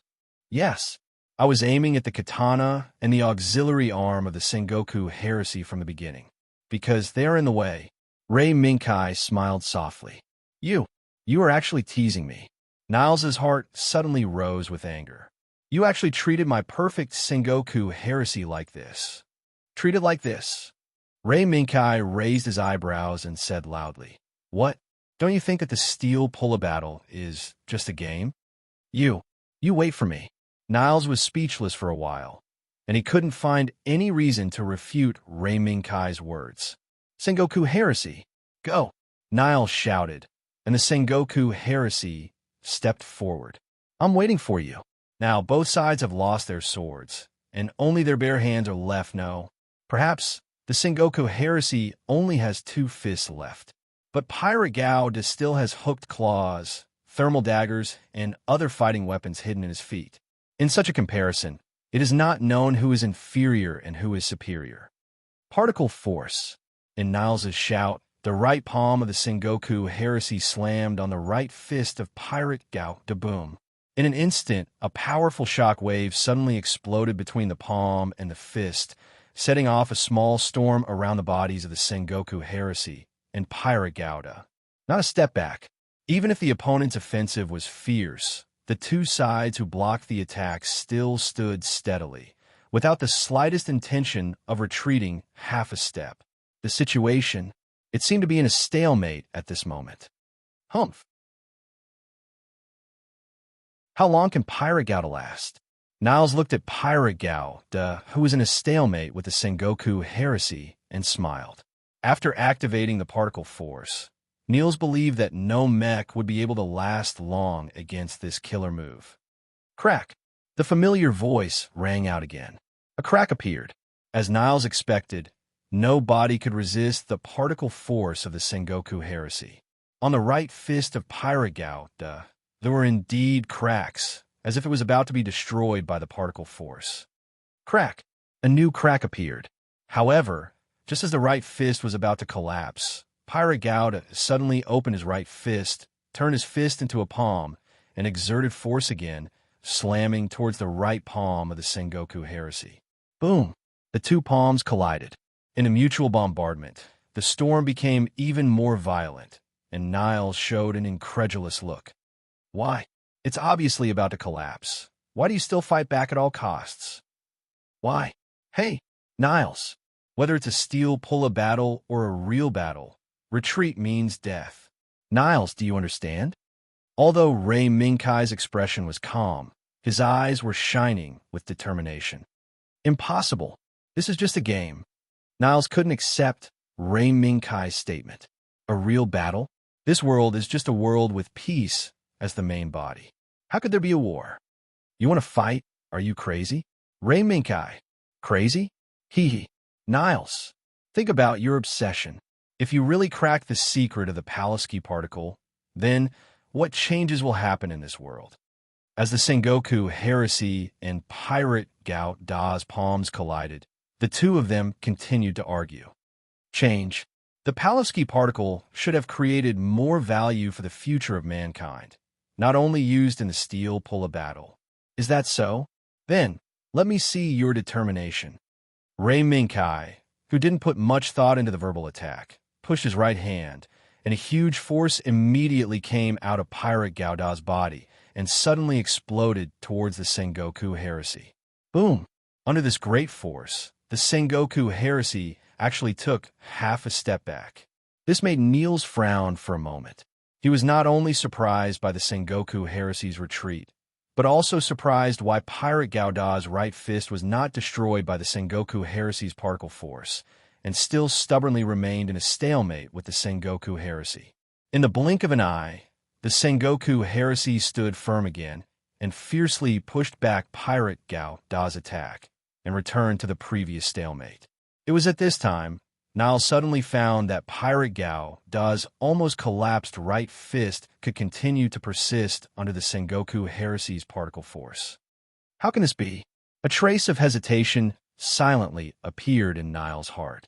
As the person who personally created the Sengoku heresy, Niles was very clear about the power of the Sengoku heresy's particle force. But why did this killer move fail in front of Pirate Gao? One more time. Niles, who didn't believe in heresy, decided to use the killer move again, particle force. The Sengoku heresy retracted his right palm and took advantage of Pirate Gao's moment of confusion. He immediately hit out his left palm, launching a thunderous attack. Particle force. Boom! This time, it landed squarely on the Pirate Gundam's right palm. But the next scene surprised Niles. Why? Why didn't the effect of the particle force take effect? Is it because the particles didn't pass into Pirate Gao's body? Niles' eyes widened. In his astonished eyes, Pirate Gao's right palm, which was hit by the particle force, did not suffer any damage. Except for the cracks on the outside, there were no other wounds. Yes, Niles, I have seen through your skill. Therefore, the particle force will not have any effect on Pirate Gouda. Raymond-Kai's mouth slightly raised, and he told the truth. Niles did not answer, but continued to work hard and launched the particle force again. No, not again, but like Pirate Gouda's previous slash. He waved his palm crazily like a cape to attack. Bang! Bang! The exchange of blows appeared again. However, this time, the exchange of blows was not a collision between swords. It was a collision between two steel pulla models, palm against palm, fist against fist. At this moment, under the control of their respective controllers, the Warring States Heretic and Pirate Gouda were like martial artists, exchanging blows and kicks. Particle force. Particle force. Particle force. Killing moves had become worthless moves at this time, and they were constantly used by Niles. Every attack of the Warring States Heretic carried the unique light of the Pulaski particles. Every time he collided with Pirate Gouda, bursts of dazzling light would explode. On the field, it had been occupied by the light that erupted from the battle between the Warring States Heretic and Pirate Gouda.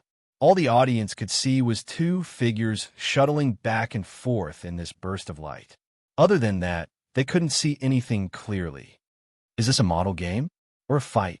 In VIP Room 1, Little Snow, who was holding a glass of juice, leaned on the sofa and lazily drank it, blinked her eyes. It's a steel pulla battle. Mimi rolled her eyes and nodded. Is that so? Obviously, Little Snow couldn't believe that the battle in the center of the venue was still limited to a model battle. Probably. Look, they're fighting so fiercely, but it didn't affect the other audience. Mimi pointed at the audience, who became more and more excited because of the increasingly fierce battle. But if they changed to the real Gouda, Little Snow put down the juice, but before she could finish, she was interrupted by an old voice. If they change to the real Gouda, then this venue, and even this city, will cease to exist. Hearing this voice, Mimi and Little Snow immediately turned their heads and looked outside the door in surprise, and shouted together, "Grandpa, you're here." "And I'm here. I heard from Doman that a very interesting guy appeared here. So, I came over to take a look." An old man in a training suit stroked his beard and showed a kind smile. Then he walked into VIP room number 1. Interesting guy? Who? Little Snow blinked her eyes, seeming to be interested in the old man's words. The old man smiled and pointed at the center of the venue. "Isn't that person right there?" Boom! An explosion sounded, and two figures flew out from the smoke and dust that filled the sky.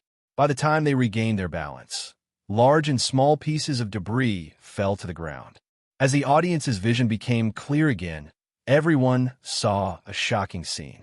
Just now, other than the long sword and auxiliary arm that were destroyed, the two steel pulla bodies that were still in good condition were now in a sorry state, and their bodies were covered with wounds, especially their fists, which were filled with cracks, and they looked as if they were about to completely collapse.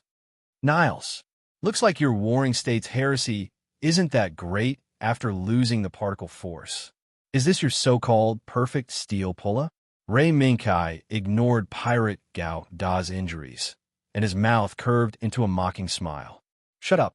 Although I don't know how you made the particle force lose its effect, I won't allow you to deny my Warring States heresy." Niles, who was really angry, had forgotten his original intention of participating in the competition, and there was only one thought left in his mind, and that was to kill Pirate Gouda.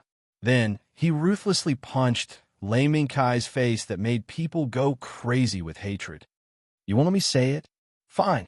As long as you defeat me, you can do whatever you want." Ray Minkai chuckled. Pirate Gouda shook his arms, and after the broken beam shield fell to the ground, he once again got into a fighting stance. "Ray Minkai." Niles' anger exploded in an instant. The mask on the Warring States heresy's back flashed, and the most brilliant light since the battle erupted, and a particle storm immediately wrapped the Warring States heresy in it. I'll use this attack to finish you off. Ray Minkai. Today, even if the Warring States heresy is damaged, I will still defeat you. Die. In the storm, the Warring States heresy clenched his right fist, as if he was accumulating power, and all the Palevsky particles around him were fused into his fist. Particle. Z. Fa. Gene. When the Warring States heresy's fist was suffused with a stinging light, Niles roared, and the Warring States heresy suddenly stepped on the ground and rushed towards Pirate Gao like an arrow released from a bow. Come on! Ray Minkai's eyes flashed, and his hands pressed down hard, and his 10 fingers frantically jumped on the control ball at a high frequency. Then, the X-type thruster on Pirate Gauda's back separated into 8 energy plates, and a faintly discernible halo instantly appeared behind Pirate Gauda. No matter what you're doing, you can't resist the full power attack of the Warring States heresy. Warring States heresy, go for me. Niles' eyes widened, and he stared at Pirate Gauda and roared. The Warring States heresy swept over with a roaring particle storm. That palm seemed to be able to destroy the world. Facing this terrifying palm, Pirate Gauda's right fist, which was pressed against his waist, suddenly blasted out towards the Warring States heresy's right palm at the moment when the palm was about to hit him. Boom! Light again. It was that damned light again. Between the Warring States heresy's full power attack and Pirate Gauda's counterattack, that damn light appeared again, blocking the view of the whole country's audience, and only the rumbling sound of the explosion could be heard. It's over. Little Snow subconsciously straightened her body and looked at the steel pull-up battle platform. Yes, it's over. The old man slowly nodded his head with his hands behind his back. Doman is right. He really is an interesting guy. Grandpa, are you moved? Mimi rolled her eyes and revealed a smile. Huh, not all. Mimi, all these years, other than Lotus, I haven't accepted any other disciples. This time, I just came out because I'm bored. Is that so? Yes. Rumble. While the grandfather and granddaughter were talking and laughing, the battle on the stage came to an end. The light faded. Standing on the stage was Pirate Gauda, who was covered in wounds and had both his arms cut off, but still stood on the stage. The battle is over. The winner is Ray Minkai, Euphemia. Looking at the pop-up caption, Niles stared blankly at the Warring States heresy that had already turned into pieces. I lost.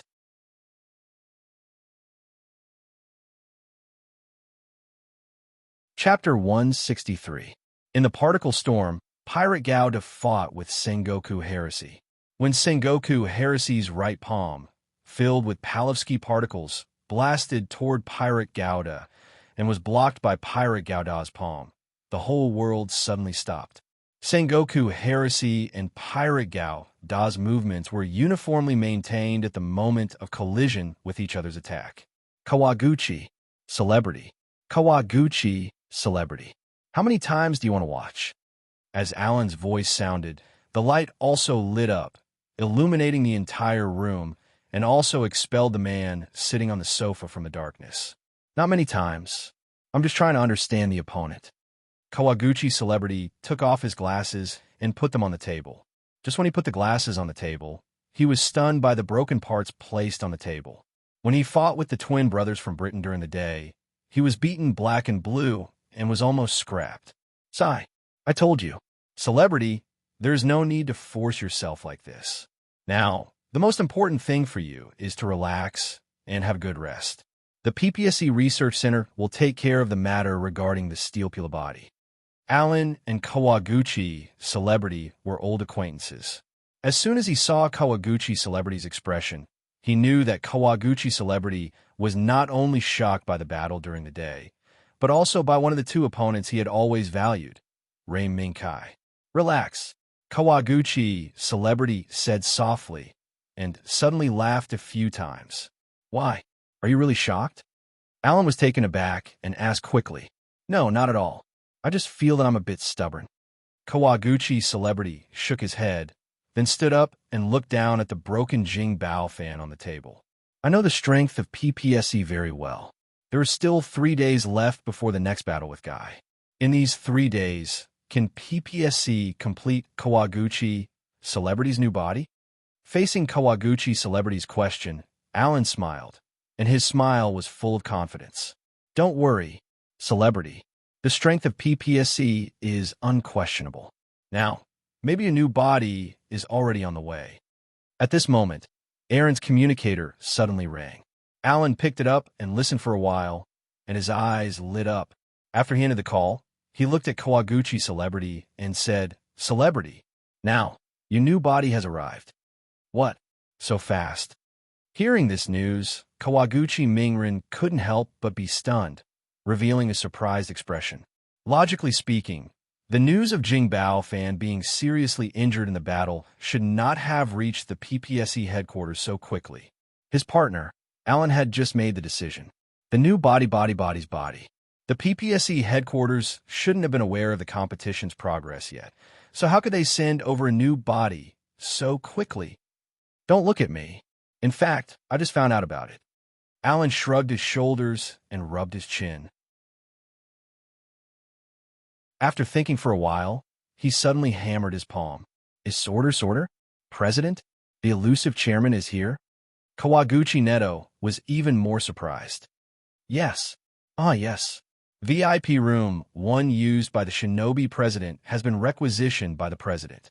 Perhaps it was during the battle during the day that the chairman personally gave the order for the headquarters to send a new body over after witnessing with his own eyes the serious damage done to Jing Baofan. As he spoke, Alan added some credibility to his speculation. Otherwise, how do you explain the PPSE headquarters being so fast? You know, the shinobi president usually doesn't care about PPSE's development department. Kawaguchi Nomura agreed with Aaron's speculation. Therefore, after a moment of silence, Kawaguchi Nomura began to carefully put the astonished Jing Baofan back into the suitcase. It looks like Jing Baofan won't be able to fight Pirate Gouda. At the same time, Queen Hotel, Sky Room 1. Grandpa, that's it. Himimi put down the gadget in her hand and looked up at the old man sitting across from her. After the battle during the day, the old man suddenly asked Himimi to help Kawaguchi Celebrity, whose body was seriously damaged. Although she didn't understand, it wasn't a big deal, as long as it didn't violate the rules of the Steel Polo World Tournament. As the president of PPSC, Himimi naturally had the right to provide some help to Kawaguchi Celebrity. It's done. The old man nodded. But, Grandpa, why do you want to help Kawaguchi Celebrity? Little Snow, who was sitting on the other side, first gave the braised lion's head in front of her to the old man, and Himimi then left the rest for herself. Little Shue-er's slippery behavior made the old man smile helplessly and dotingly before he slowly opened his mouth. Actually, I want to see if the lion hidden in the young man's body has awakened. Lion? Himimi blinked her eyes and immediately recalled what the lion the old man had mentioned was. That lion should still be in a deep sleep. Why would it wake up? The old man shook his head and raised his hand to pick up the butterfly shrimp in front of him and put it in front of Little Snow. It's not the steel lion. It's the lion hidden in here. As he spoke, the old man pointed at his heart and said, The lion hidden in the heart. Himimi's eyebrows slowly furrowed, but she couldn't think of a reason. Sister Mimi, Grandpa is just guessing the word. Little Snow, who was happily eating the braised lion's head with her chopsticks, suddenly revealed the old man's secret. That's right. I'm just guessing the word. The old man chuckled. However, there wasn't any anger on his face. Himimi looked at the old man and young girl who were echoing each other and couldn't help but roll her eyes. I don't believe you. Grandpa, you promised me on my 12th birthday that you would teach me the earth-shattering, sky-shocking fist. But I'm almost 16 now. You haven't even taught me yet. The old man's face froze, and he quickly tried to explain. That's because Grandpa is old and muddle-headed. How about this? After this tournament, I'll have time to teach you. How about it? After the tournament, Himimi rolled her eyes again. After the tournament, I still have to continue preparing for the concert. Where would I have time to learn from Grandpa? Sister, you're so stupid. Actually, Grandpa can teach you when you're preparing for the concert. Little Snow, who finished the braised lion's head in a few bites, started to eat the butterfly prawns again. Oh, that's true. Mimi clapped her hands and looked at the old man expectantly. Ahem. The old man, who had inadvertently dragged himself into this, quickly coughed a few times. Okay. Let me see how Mimi prepares for the concert. It's a deal. It's a deal. Kai, come and eat first. Euphemia, who had packed the food, said as she opened the door. Ever since the victory against the Warring States heretics, Ray Minkai had returned to the dormitory and started to repair the damaged pirate Gouda. Just like that, a few hours passed. When Euphemia realized that it was already nighttime and went out to prepare dinner, Ray Minkai was still continuing his repair work without any intention of stopping. However, when Euphemia closed the door and returned to her room, she was surprised to find that there was another man and woman in the room. Euphemia recognized the man. He was the opponent they had fought during the day, Nils Nielsen. As for the woman, she was unfamiliar with her. UFFI, you're back. Ray Minkai put down his work and pointed at Nils and the girl sitting next to him while introducing them to Euphemia. This is Nils Nielsen. You should already know him. And this lady is Carolyn Yajima. She's currently Nils' fiancée. Ray Minkai's casual words instantly caused Niels to fall into a daze, while Carolyn's heart burst with joy. Ahem. How rude of me. Hello. I'm Carolyn Yajima. It's a pleasure to meet you. Although Carolyn was very satisfied with Ray Minkai's introduction, she still had a decent smile on her face and saluted Euphemia, who was not inferior to her at all. Hello, Miss Carolyn Yajima. I'm Euphemia Libertania. It's a pleasure to meet you. Carolyn's manners were decent, and Euphemia, who was born as an imperial princess, was naturally not to be outdone. After she elegantly handed the lunchbox to Ray Minkai, she took a step back and returned a courtly greeting to Carolyn. I lost. At this moment, Euphemia's impeccable etiquette made Carolyn feel defeated. Carolyn, who boasted that she came from a prestigious family, didn't expect that there would be a woman who was more perfect than her. Attitude, manners, etiquette, perfect. Very perfect. Carolyn's evaluation of Euphemia's performance flashed through her mind, and she couldn't help but think of her father's teachings. Beside every successful man, there will always be a perfect woman to assist him, and in the end become the man's mirror. A perfect wife symbolizes the man's success. How can there be such a perfect woman in this world? Could she be a princess of some country? How is that possible? As a young miss of the Yajima group, how could there be a princess of a royal family that she doesn't know? Carolyn, what's wrong? Nils' voice suddenly sounded while Carolyn's imagination was running wild. No, nothing. It was just that he thought of something for a moment. Oh, Carolyn quivered and quickly found an excuse to dodge it. Carolyn, who still felt that she couldn't conceal her gaffe, saw Ray Minkai preparing to eat and immediately thought of a good idea. That's right, Mr. Ray Minkai and Miss Euphemia, you haven't eaten yet, right? Ray Minkai, who took the chopsticks from Euphemia and was about to eat, looked down at the lunchbox Euphemia brought back and exchanged a glance with Euphemia. UFFI, ate outside? Euphemia shook her head. Then, let's eat together. Euphemia didn't agree and instead looked at Carolyn and Nils. This time, even if they didn't say anything, Nils understood. He nodded, got up, and grabbed Carolyn's arm. After saying no, he said goodbye to Ray Minkai and Euphemia while pulling Carolyn, who was confused, out of the room. I didn't expect Nils to be so smart, as expected of a genius young man. Looking at Carolyn's strong initiative, at the critical moment, Nils was still the quick-witted one. Kai, what is Nils doing here? Euphemia tried to use the chopsticks and successfully picked up a piece of vegetable core from the lunchbox. She couldn't help but sigh in relief and asked the question in her heart. After giving a thumbs up to Euphemia, Ray Minkai slowly said, It's about the Palevsky particle. Of course, it's more of a challenge. Euphemia carefully chewed for a while and swallowed the vegetable core. She thought for a bit. I know about the Palevsky particle, but Nils still hasn't given up on fighting us? Haha, I'm just unwilling. After all, The Warring States heresy is the most perfect steel pull body that Nils thinks is the most perfect. So I, who destroyed such a perfect body, naturally became a thorn in his side. Halfway through his sentence, Lei Minkai suddenly realized that there was a piece of meat at the side of his mouth. He turned around and saw that it was actually Euphemia who had picked it up. It seemed that Euphemia, who had just learned how to use chopsticks, was playing with the chopsticks in high spirits.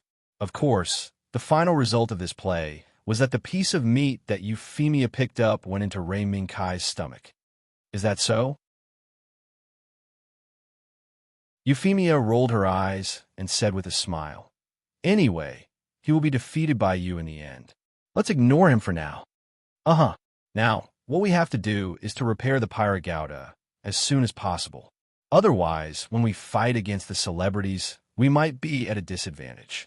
Kai, you really value the fight against the celebrities. Euphemia put the chopsticks on the table and took out a handkerchief. After wiping Rei Minkai's mouth, she looked into Rei Minkai's eyes with her beautiful big eyes.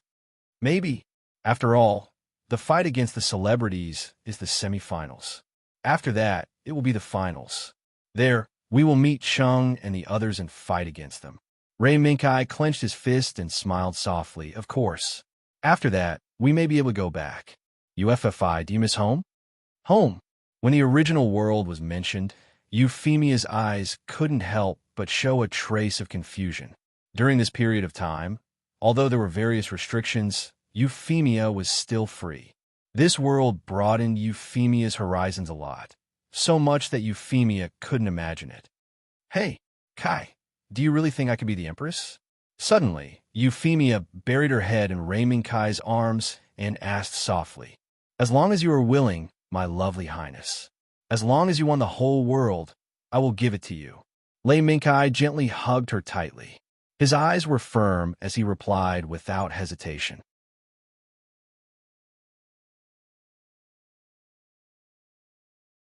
Chapter 164. Wait. Niels. Carolyn, who was almost forcibly pulled out of the room by Niels, shouted a few times, and after discovering that Niels still didn't respond, she struggled to break free from Niels's hand. This time, Niels turned around and looked at Rei Minkai in Euphemia's room. "Sorry, Carolyn, I didn't do it on purpose. It's just that they need some private space." Private space? Carolyn's brows trembled, and she quickly reacted. However, although she already understood that Niels didn't do it on purpose, she couldn't help but take it to heart. Therefore, Carolyn took a step forward, grabbed Niels's right hand, and said mysteriously, "I say, Niels, as an engaged couple, don't we also need some private space?" Niels was dumbfounded. Carolyn's thoughts jumped so fast that even he, who was called a genius, could keep up. Fortunately, at this critical moment, someone appeared and saved Niels from his suffering. Cough, cough. Your Excellency Niels Nielsen and Yajima Group's eldest Miss Yajima, good evening.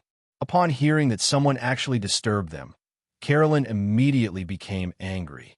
Since you know that I'm Yajima Group's eldest miss, why did you come out to disturb us?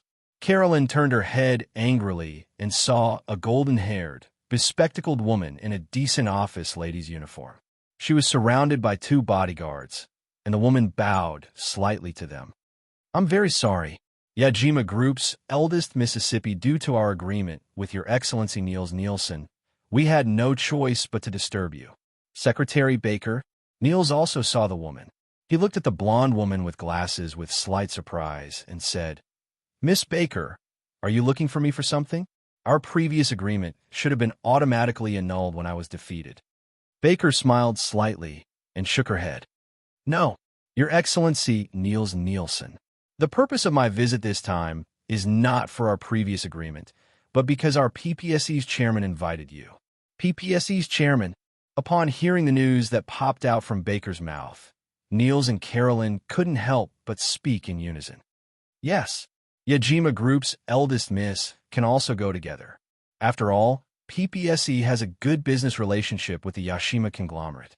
Please, at Beck's invitation, Niels and Caroline exchanged glances before following Beck's group to the Sky Room, one of the Empress Hotel. Welcome to the Empress Restaurant. Niels Nielsen and Miss Yajima of the Yajima Group. You can do whatever you want. You don't have to care about us. As soon as they entered, Niels and Caroline saw a large round table filled with all kinds of dishes. At the other end of the large round table sat an old man and two young children. Even though the old man's sideburns were white and he looked a little old, Niels felt an unprecedented pressure from him. It was as if the old man in front of Niels was a giant mountain that could not be climbed. As for the two girls, Niels subconsciously ignored them. Are you the chairman of PPSC? I'm Caroline Yajima from the Yajima Group. It's an honor to meet the legendary chairman of PPS. Not only Niels, even Caroline, who boasted that she came from a famous family, also fell for it. They subconsciously thought that the old man who looked like an immortal was the mysterious chairman of PPSC. Ha ha, I'm not some chairman. I'm just a mere old man. She's the one who invited you here. However, facing Niels and Caroline's doubts, the old man laughed and pointed at Mimi, who was watching all this with an expression of watching a good show. What? She's the chairman? So young. Niels and Caroline cried out in surprise. Are you surprised? Mimi held her chin in amusement and looked at Niels and Caroline's surprised expressions with interest. No, I just didn't expect that someone around our age would become the chairman of PPSC. Niels, who quickly reacted, shook his head and explained. Caroline also nodded in agreement. You guys, you're really inexperienced. My sister Mimi isn't just a small identity as the chairman of PPSC. Woo! Suddenly, the girl sitting beside Mimi was about to say a few more words, but was stopped by Mimi without batting an eyelid. Okay, you guys should be hungry. Let's talk while we eat. Mimi, who didn't want to waste too much time on pleasantries, called the two to their seats and went straight to the topic.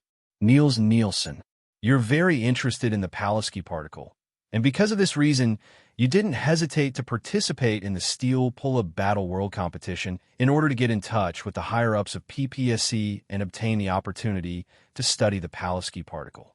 Am I right? Mimi's words made Niels, who was about to pick up his chopsticks, freeze. Immediately, he calmed his emotions and nodded calmly. Yes, I didn't expect PPSC to be able to investigate my actions so clearly. As expected of PPSC. It's just a small trick. Mimi smiled faintly, and in the next second, threw out an even more frightening trump card. Niels Nielsen, are you only satisfied with studying the Pulaski particle? What if in this world, there's a similar technology to the steel pulla? For example, the GN particle, the Minovsky particle, and so on. Pada! The chopsticks in Niels' hand fell to the ground, making Caroline, who wanted to take action but was restrained by etiquette, could only watch as Little Snow ate heartily, startled. Voila! The sound of a chair being pushed rang out, and Niels stood up abruptly. This commotion also made Little Snow, who had transformed into a foodie, and the old man look askance. Evidence. Niels took a deep breath and said. Mimi waved her right hand, and an unverified personal terminal, which could be freely browsed through, gently landed in front of Niels. You can open the file inside and take a look. Then you can make your choice. Mimi's voice was full of confidence. 10 minutes later, Niels raised his head from the virtual screen of the personal terminal with red eyes. He stared at Mimi and roared in a hoarse voice. Where did you get this information? You don't need to know this for now. What's your answer? The corner of Mimi's mouth gradually curved into a smile. Little Snow, who was sitting next to her, secretly thought, isn't this how I look when I'm in my witch character? If this is true, I'll agree to any of your requests. Niels' voice was loud and powerful. Very good. Mimi praised. Ray Minkai didn't know that Niels agreed to Mimi's invitation, because right now, Ray Minkai was almost entirely focused on repairing and improving the pirate Gouda. In the next semi-finals, the body used by the Kawaguchi celebrity should be the Amazing Angel. No, maybe there will be some changes. Although the current world was generally similar to the steel Pula world that Rei Minkai was familiar with, there were some changes in the details. Even if the authority took a series of measures to prevent too much influence from causing drastic changes in the timeline of the steel Pula world, subtle changes were inevitable. Therefore, Rei Minkai still had to make more backup plans to deal with these subtle changes that may occur. Kai, is it okay to make this part like this? Euphemia, who had been concentrating on making parts, raised the long sword she made and asked, "Uh-huh, it's done. Next, let's do this first." Okay. In this way, the two didn't go out in the past 3 days except for going out to eat. Even after the purchase operation was completed, Aslan, who came to find them while waiting for the City of Stars to carry out the transformation of the high-speed destroyer, ignored them. In the joint efforts of the two, the 3 days quickly came to an end. Semifinals. The day of the battle with the Kawaguchi celebrity had arrived. Kai, good morning. In the morning, Euphemia, who had changed into a white gauze dress dotted with cherry blossoms, stood at the door and smiled slightly. Good morning, UFFI. Rei Minkai nodded and reached out to touch his face, only to find that his mask had fallen on the table. Then, Rei Minkai also found that Euphemia's face was not wearing a white gauze. Today is the semifinals. Let's win a beautiful victory fair and square. Euphemia waved her little fist and said seriously, which was rare for her. Uh-huh, let's win a beautiful battle. Hello, everyone. I'm Kiera. Now I'm broadcasting the Steel Pula World Competition live for you. After this period of fierce competition, the top 4 have finally emerged from more than 100 Steel Pula fighters from dozens of countries around the world. Today, after a fierce competition, the top 4 are waiting for the semifinals that will determine their next step. Who will be the future champion? Please look forward to it with Kiera. As soon as Kiera's voice fell, there was a burst of noise in the venue. Oh, Kai and the others finally took off their masks. At some point in time, Fellini had appeared beside Kiera and was looking at Passage 1 with a faint smile. Masked, Kiera looked up and saw a pair of unfamiliar but familiar man and woman appearing on the big screen above the venue. And they were Rei Minkai and Euphemia, who had been showing their faces with masks and veils since the competition. It seems that the semifinals will be a fierce battle. In a sense, the existence of masks and veils symbolize protection. Taking off the mask and veil was undoubtedly tearing off the last protection and showing their true appearance. Yes, I'm afraid the Kawaguchi celebrity is in trouble.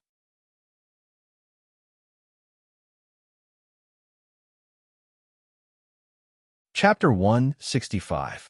On the Steel Pula Battle Platform, 2 pairs faced each other across the Steel Pula battle system. As the main force of these 2 pairs, Rei Minkai and Kawaguchi Nomi were looking at each other from distance. It was as if a spark had burst forth when their gazes met. Finally, this moment has come. Kai. Kawaguchi Nomi raised his head slightly and said in a moment when the sunglasses reflected the light. Yes, finally, this moment has come. Nomi, the battle that was not finished last time can finally be completed this time. Rei Minkai took out Pirate Gouda from his waist bag, raised it to Kawaguchi Nomi, and asked for a battle. Come on, Nomi, take out your steel Pula body. Pirate Gouda, looking at Pirate Gouda X1 in Rei Minkai's hand, Kawaguchi Nomi lowered his eyes slightly. Under his gaze, he naturally noticed that the Pirate Gundam had once again obtained a chance to change during these 3 days. Kai, sorry, whether it's Amazing Zagu or Amazing Jingbao fan, they can no longer fight with Pirate Gouda. After Kawaguchi Nomi said these words with an apologetic tone, he then shouted loudly. However, even now that Amazing Zagu and Amazing Jingbao fan are gone, there will still be a new body that inherits their will. Kawaguchi Nomi stretched his right hand to his waist and held the steel Pula model in his hand tightly. Look, Kai, use your eyes to see clearly. This is the new steel Pula body that inherits the will of Amazing Zagu and Amazing Jingbao fan. Amazing Avalanche Angel. Kawaguchi Nomi raised his right hand and showed the steel pull model in his hand in front of Rei Minkai's eyes. Amazing avalanche angel. Rei Minkai was stunned at first, then calmed down. Changes have indeed occurred. In Rei Minkai's memory, when the amazing angel first appeared, it was not in a complete state. It was only because amazing Jing Baofan unexpectedly suffered damage in the battle with the British twins that he could no longer continue the battle and was urgently taken out as a backup body. However, unexpectedly, in the current timeline, even the Angel of Amazement had changed because of the change in the timeline. The imperfect state directly jumped to Avalanche Angel. Amazing Avalanche Angel? Not a bad name. Nomi, then let the battle begin. Rei Minkai smiled slightly and began to set up the GP base. Of course. Kai, let's have a wonderful battle. The next second, under the eager eyes of the audience, the unique, brilliant light of the Palevsky particle appeared. Please set up the GP base. Palevsky particle dispersion. Venue 1 field universe. Please put in the steel pull body.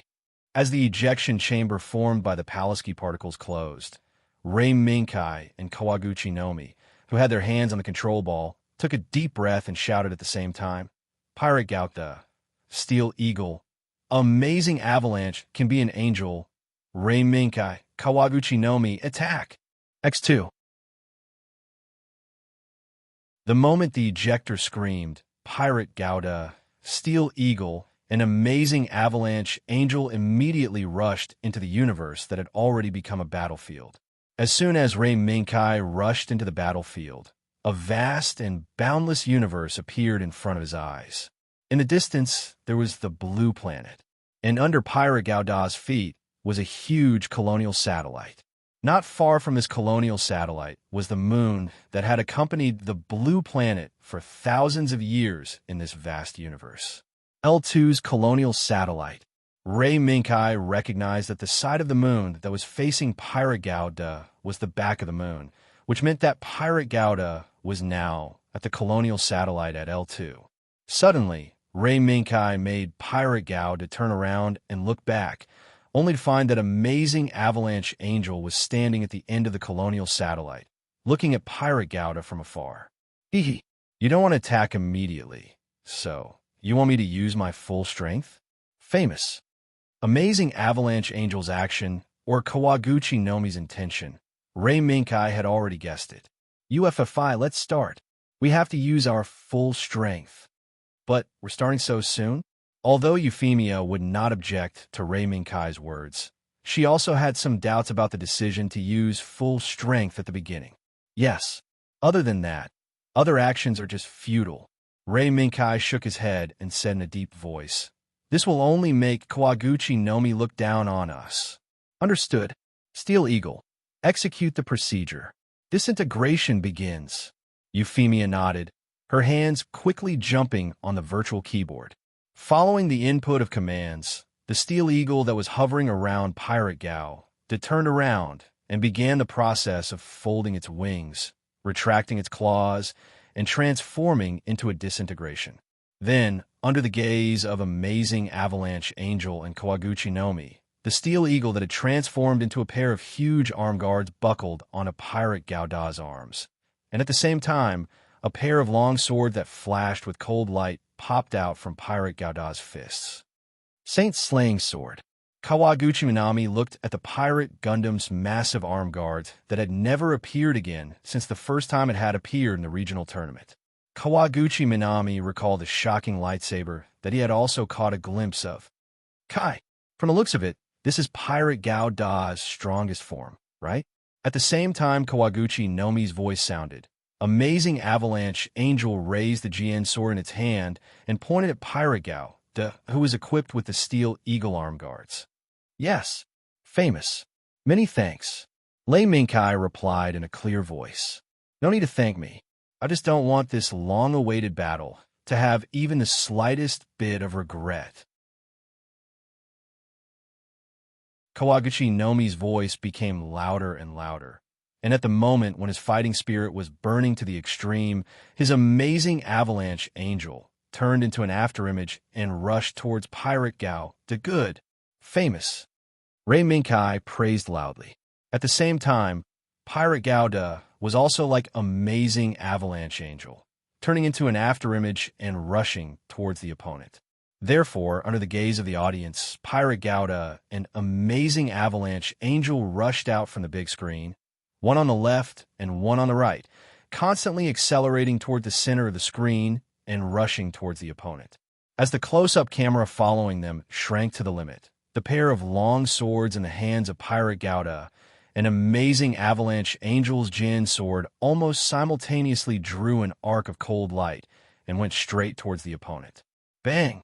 The moment the sound of metal colliding exploded in the audience, Pirate Gouda and amazing avalanche angel both stepped on the outer wall of the colonial satellite under their feet and suddenly rose into the air, rushing towards the boundless universe.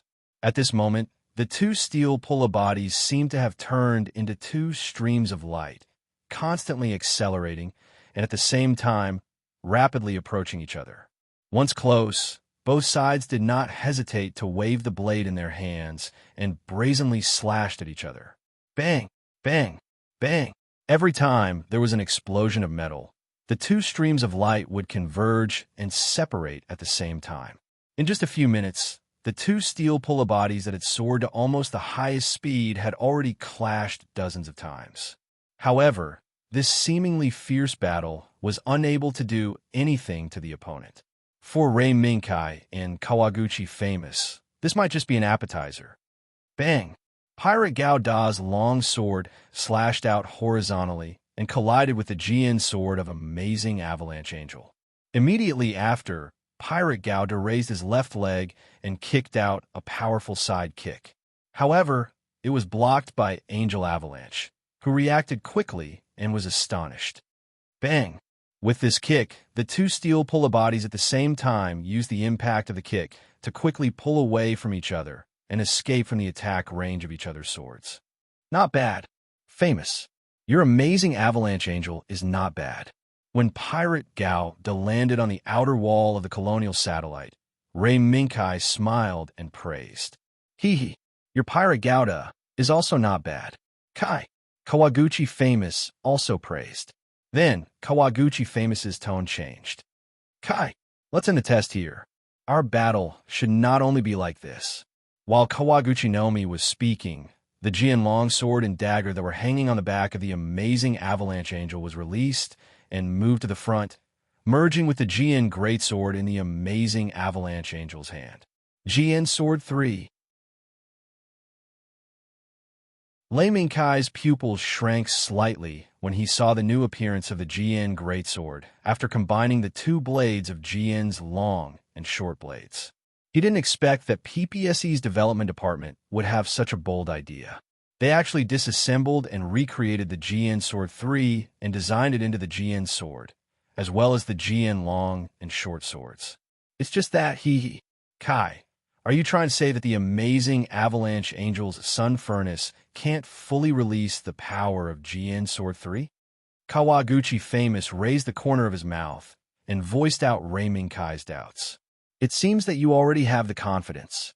Then, my side will not be left behind. UFFI.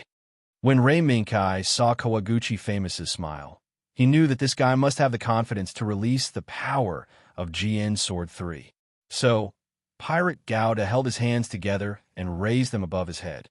Countless streams of light emerged from the arm guard at the moment when Euphemia activated the final program of the Steel Eagle. Light appeared.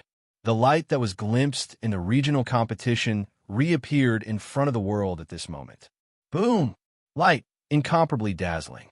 The moment the surging particle torrent gushed out, it formed a strong particle storm that shook the colonial satellite under Pirate Gouda's feet. In the midst of the tremor, a red light lit up on the other side of the colonial satellite, followed by a beam of light that was not inferior to the light emitted by Pirate Gouda Transit Jian Sword 3 Full Power.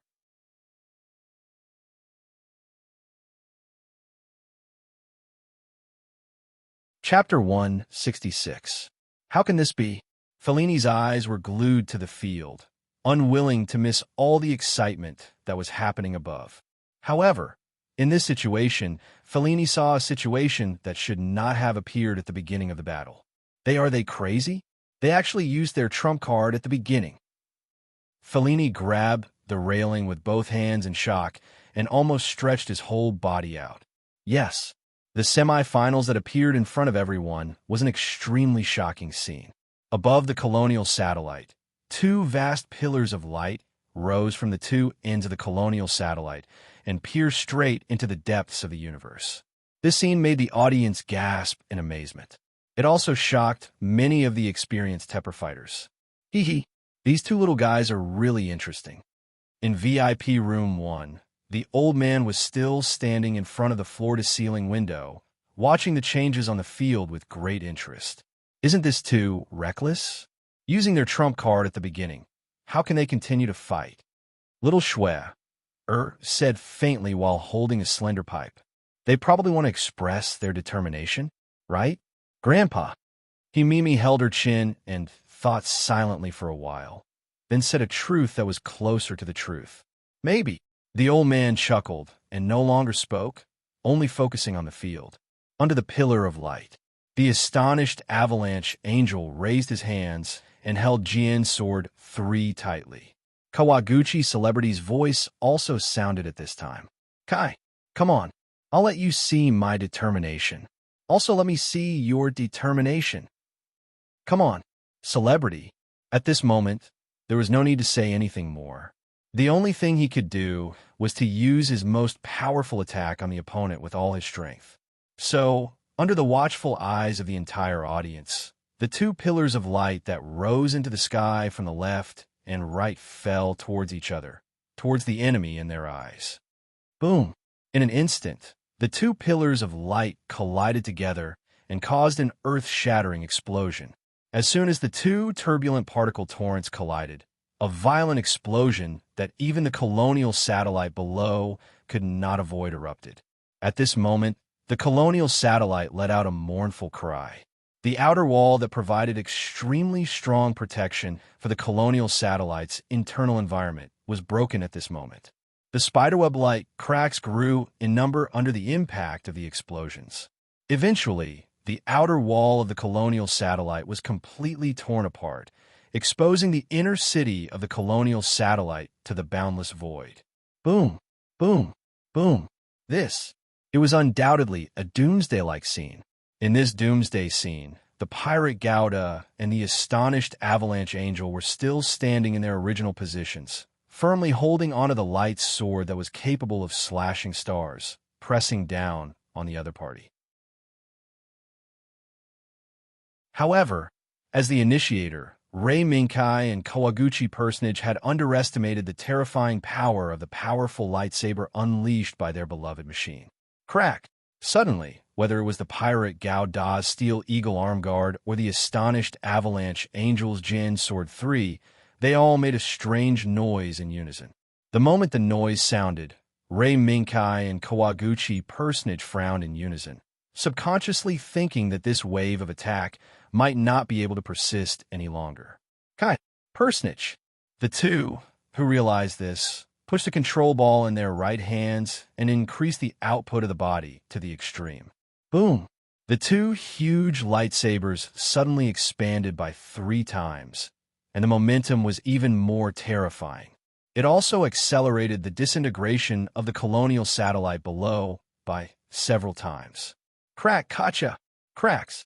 The cracks, like the disintegration of the colonial satellite, frantically swallowed the pirate Gao Da's steel eagle arm guard and the astonished avalanche angel's Jin sword 3.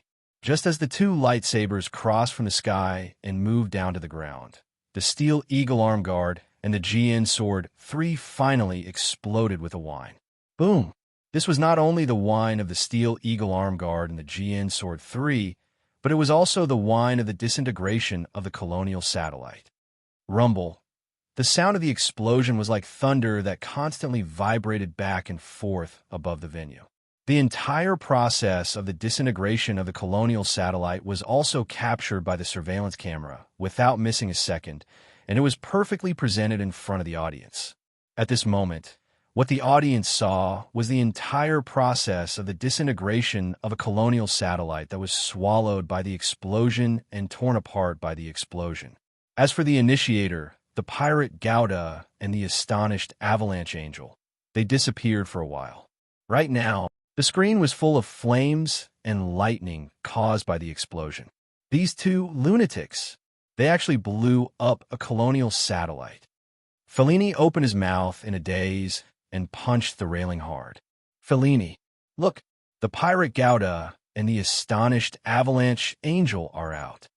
The next moment, Chiara's voice pulled Fellini's attention back to the game. In the billowing fireball, in the midst of the lightning and thunder, the pirate Gouda and the astonished avalanche angel appeared on the screen again. Wisps of debris floated out from the pirate Gouda's arms and drifted into the surrounding sea of fire. The steel eagle arm guard that allowed the pirate Gouda to unleash that shocking sword strike had already turned into countless fragments and drifted in this universe. The only thing left was the two long swords in the pirate Gouda's hands. The same was true for the GN Sword 3 in the hands of the astonished avalanche angel. The GN Sword 3 that formed the GN Sword 3 with the GN Sword was already broken, and even the GN Sword itself was damaged.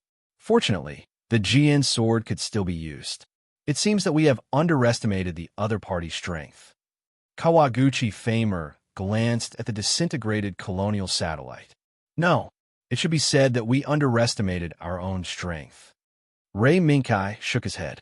The disintegration of the colonial satellite had already exceeded the expectations of Kawaguchi Famer and Ray Minkai. But the arrow on the bow had to be released. Furthermore, this was only a scene projected by the Pulaski particles. There would not be any life. Therefore, Ray Minkai and Kawaguchi Famer could only silently apologize before they once again entered the battle. In the sea of fire, the pirate Gouda and the astonished avalanche angel began to move again. The two swords in the pirate Gouda's hands turned into a storm, creating a red storm above the sea of fire that swept towards the astonished avalanche angel. The astonished avalanche angel's left hand reached for his waist, and a beam sword appeared in his hand. Together with the GN sword in his right hand, he parried the storm attack of the pirate Gouda. Bang! Buzz! Cold light flashed. Rays of sword light became the melody between the pirate Gouda and the astonished avalanche angel, dancing between the attacks of the two again and again. Shwa! The pirate master raised the long sword in his right hand and blocked the GN sword of the astonished avalanche angel. And in the blink of an eye, the long sword in his left hand stabbed out, piercing the beam sword in the hands of the astonished avalanche angel. TSK. Kawaguchi Famer cursed in his heart. He quickly raised the astonished avalanche angel's left hand and threw the beam sword that was about to explode towards the pirate Gouda. Boom! In the blink of an eye, the beam sword exploded between the pirate Gouda and the astonished avalanche angel. The billowing smoke instantly enveloped the two steel pulla bodies. Puff! Puff! However, the pirate Gouda and the astonished avalanche angel rushed out of the billowing smoke almost at the same time, and once again increased their altitude and rushed towards each other. Flowing light. It appeared again. The stream of light that the pirate Gouda and the astonished avalanche angel turned into was like lightning, shuttling back and forth in the sea of fire that the colonial satellite had turned into. They constantly engaged in fierce battles between the burning wreckage. The sword blade roared. The particles roared. It was the portrayal of the pirate Gouda and the astonished avalanche angel at this moment. It was also one of the scenes in the battle between Ray Minkai and Kawaguchi Famer. Boom! Suddenly, a sudden explosion separated the entangled pirate Gouda and the astonished avalanche angel. It was the explosion of the energy storage in the colonial satellite. This extremely coincidental explosion instantly split the battlefield into two halves, forcibly separating the pirate Gouda and the astonished avalanche angel. UFFI. Pay attention to the surroundings. Ray Minkai's expression was focused, and there was a hint of solemnity in his eyes. Although the pirate Gouda and the astonished Avalanche Angel were fighting back and forth just now, the astonished Avalanche Angel was still in the Transam system.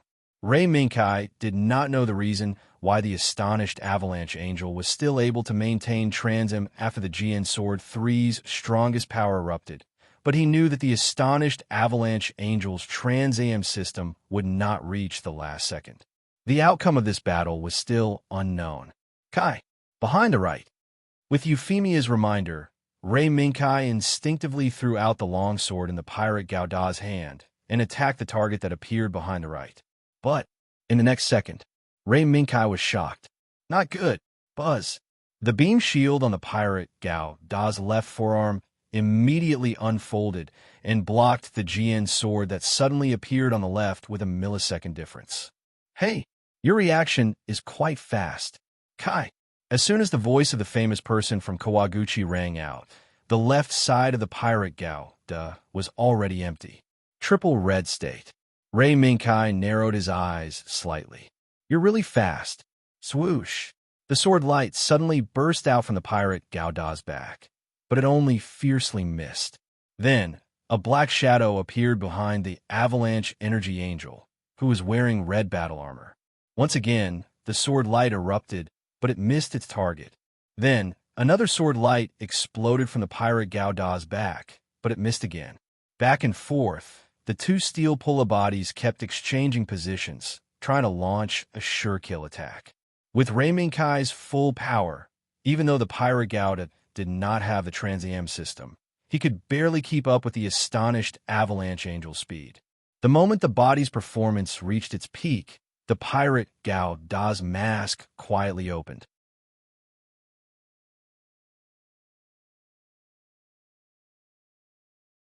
Chapter 167. Mouth Cannon. Yes. Once upon a time, no, it should be said that since Gouda's F91 was released, there have been two controversial topics about Gouda's F91. One was the mouth cannon. The second was the afterimage. In the beginning, perhaps due to editing problems, when Gouda's F91 opened its mask, the scene of several golden lights suddenly shooting out was mistaken by many Gouda's fans as a very powerful, very secret beam weapon. In the end, it was because the body was overheating and the mask's heat dissipation setting was turned on. As for the afterimages, which were more intense, they were much more interesting. After all, this afterimage had another meme. For example, the F91 with paint peeling off. Due to the phenomenon of heavy metal ions peeling off, the coating that peeled off from the F91 became afterimages, thus disrupting the radar skills carried by the enemy's body. Of course, these two memes were actually not very closely related to Pirate Gouda. It was just that in the mask, Pirate Gouda was able to open it to dissipate heat when the body was overheated, just like Gouda's F91. Therefore, on a whim, Ray Minkai redesigned Pirate Gouda's head in these 3 days so that it could inadvertently send a big gift to the opponent. Buzz! A tiny beam of light shot out from under the Pirate Gundam's mask without warning, heading straight for the astonished Avalanche Energy Angel's head. Kawaguchi Nomi was so shocked that he didn't have time to react. He could only react subconsciously and forcefully controlled the Avalanche Angel to tilt to the right. Z. As the beam of light flashed, the surprised Avalanche Angel that barely dodged the beam attack had a part of its left face melted by the residual heat of the beam. Kawaguchi Nomi was not surprised by this. On the contrary, his response in the next second was to immediately control the surprised Avalanche Angel to turn around and quickly dodge the beam that was closing in. He rushed to the left side of Pirate Gouda and slashed with his sword. Buzz! Another beam shield. Just as the astonishing Avalanche's GN Greatsword was about to cut down the Pirate Gouda, the Pirate Gouda's left arm once again flashed with the unique radiance of a beam shield. Seeing that his attack had failed, he immediately retreated. The Avalanche Energy Angel, who was still in awe of Transam, had no intention of tangling with Pirate Gouda. Instead, he used the high mobility granted by the Trans-AM system to constantly search for Pirate Gouda's weakness. Afterimages. Amidst the astonished avalanches that could move like angels, they appeared in this region and surrounded the pirate Gundam in a chaotic manner. Rei Minkai did not act rashly. In the battle just now, he realized that if he continued to barely keep up with the speed of the avalanche angel, a fatal flaw would appear in a few minutes, and he would be caught by Kawaguchi Nomi, who had been waiting for a long time, and deliver a fatal blow. How so? Kai, you don't dare to follow me anymore? Rei Minkai had the intention to wait, but Kawaguchi Nomi had no intention of walking into the trap. But his voice continued to ring out, constantly provoking Rei Minkai. In this regard, Rei Minkai smiled gently and did not respond. Obviously, Rei Minkai did not fall for Kawaguchi Nomi's provocation. Nomi, pay attention to the time of trans AM. At this moment, Aaron, who had been silently assisting Kawaguchi Nomi, suddenly reminded him. Kawaguchi Nomi's pupils shrank slightly, and he subconsciously glanced at the residual particles on the left side of the control panel. He immediately gave up the previous provocation and adopted a more radical approach. The astonishing avalanche. Angel's figure flashed, and in the blink of an eye, it rushed to the pirate Gouda. The Jian greatsword in its hand went straight for pirate Gouda's chest. Bang! The red blade and the white blade collided in an instant. What? Can't wait anymore? Rei Minkai smiled. He, naturally, knew that Trans AM's time was running out. If this continued, the winner would inevitably be pirate Gouda. Yes. I really can't wait anymore. Kai, the Battle of Steel Pulla should not be spent in this meaningless time-wasting tactic, but should be more blazing, more fanatical burning. Kawaguchi Nomi's glasses flashed, and the pair of eyes hidden behind them looked at Rei Minkai with a blazing gaze. You want to burn yourself to your heart's content? Rei Minkai curled the corner of his mouth and shouted loudly. As you wish. As soon as the voice fell, Pirate Gouda flew up and kicked fiercely at the waist of the astonishing avalanche angel. Swoosh! Before the kick arrived, the astonishing avalanche angel's figure turned into an afterimage, and its real body moved at high speed, and once again appeared behind Pirate Gouda. Got it. A cold light flashed in Kawaguchi Nomi's eyes. Who said so? Rei Minkai retorted loudly, and, at the same time, turned his left hand and dodged. The X-type thrusters on Pirate Gouda's back all pointed at the astonishing avalanche angel, and in an instant, a powerful flame erupted and forced the astonishing avalanche angel's blade away. At the same time, under the push of these four powerful tongues of flame, Pirate Gouda also accelerated and left the astonishing avalanche angel in the blink of an eye, and landed on a piece of wreckage not far away. Beautiful. There is such a countermeasure. What a surprise. Kai. Kawaguchi Nomi, who missed again, recalled the scene where Pirate Gouda used the explosion of the X-type thrusters on his back to forcefully break the astonishing avalanche angel's sure-kill attack, and praised sincerely. No, this is just a method left behind by the predecessors. Rei Minkai shook his head and did not take it seriously. Predecessors? Kshatriya? Kawaguchi Nomi thought for a moment, and remembered the crucial scene in the battle between Kshatriya and Captain Jiegang. That's right. In a response, Pirate Gouda stepped on the wreckage and suddenly accelerated toward the astonishing avalanche angel. It's my turn. Nomi. With a flash of the sword, Pirate Gouda's long sword drew a flashing arc in the void and went straight for the astonishing avalanche angel like lightning. Good timing. Kawaguchi Nomi was not surprised, but happy. As he shouted, his hands moved continuously and entered a series of commands. The astonishing avalanche angel first waved the Jian sword in his hand to block Pirate Gouda's long sword, and at the same time reached out his left hand and pulled out two beam sword from his waist. In a flash, he took advantage of the sparks that burst out when the two swords clashed and threw them at Pirate Gouda's chest. Swoosh! Swoosh! Two afterimages flashed. Bang! Bang! But the moment it was about to hit Pirate Gouda's chest, it was blocked halfway by two black shadows that came out from Pirate Gauda's waist. Kawaguchi no Mi frowned, and immediately let the astonishing avalanche. Angel used force to block Pirate Gauda's long sword, and once again accelerated to get away from Pirate Gauda. The next moment, the two beam swords that were blocked by the black shadows exploded with a loud bang. Boom! In the midst of the flames, Pirate Gauda's figure quickly rushed out from inside and immediately caught the trail of the astonishing avalanche angel. Pirate Gauda raised his left hand, and since the beginning, he had not used the beam rifle in his hand and pointed it at the astonishing avalanche angel from afar. Buzz! Buzz! Buzz! Under the deliberate use of Ray Minkai, the beam rifle continuously locked onto the astonishing avalanche angel with 3 consecutive shots, trying to block its movement path, but did not have much effect. It's just blocking the astonishing avalanche angel's movement. Kawaguchi no Mi narrowed his eyes slightly and immediately understood Ray Minkai's intention. There was no other reason. That was, he was trying to stop the astonishing avalanche angel's movement and stall for time as much as possible. How can I let you succeed? The astonishing avalanche angel took advantage of the moment when it passed by a piece of wreckage to make a sharp turn and rushed out from the other side of the wreckage. At the same time, it raised the Jin greatsword that had returned to shooting mode, and with lightning speed, it shot towards Pirate Gauda Buzz.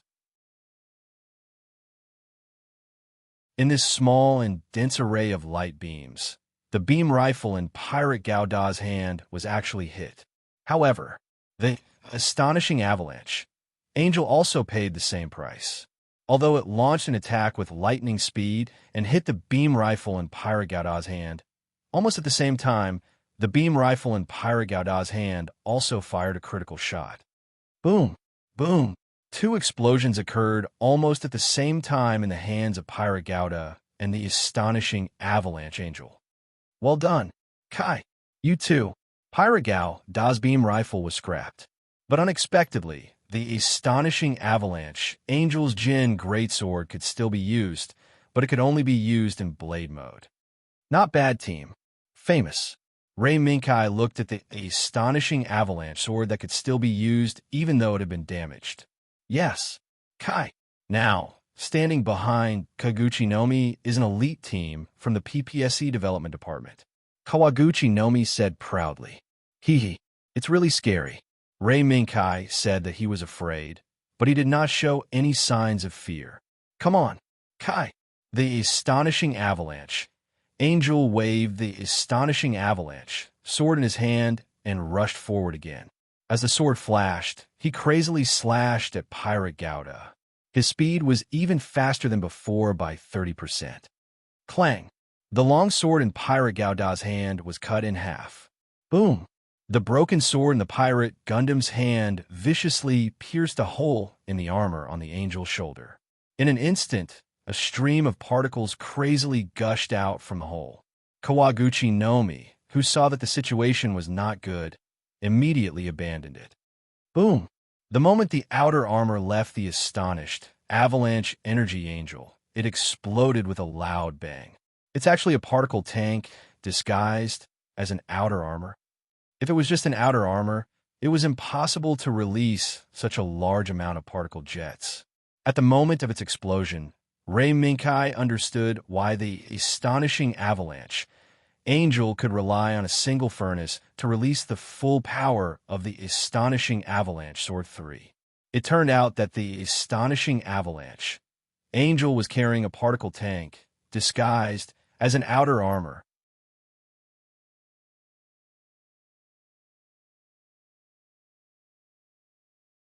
Chapter 168.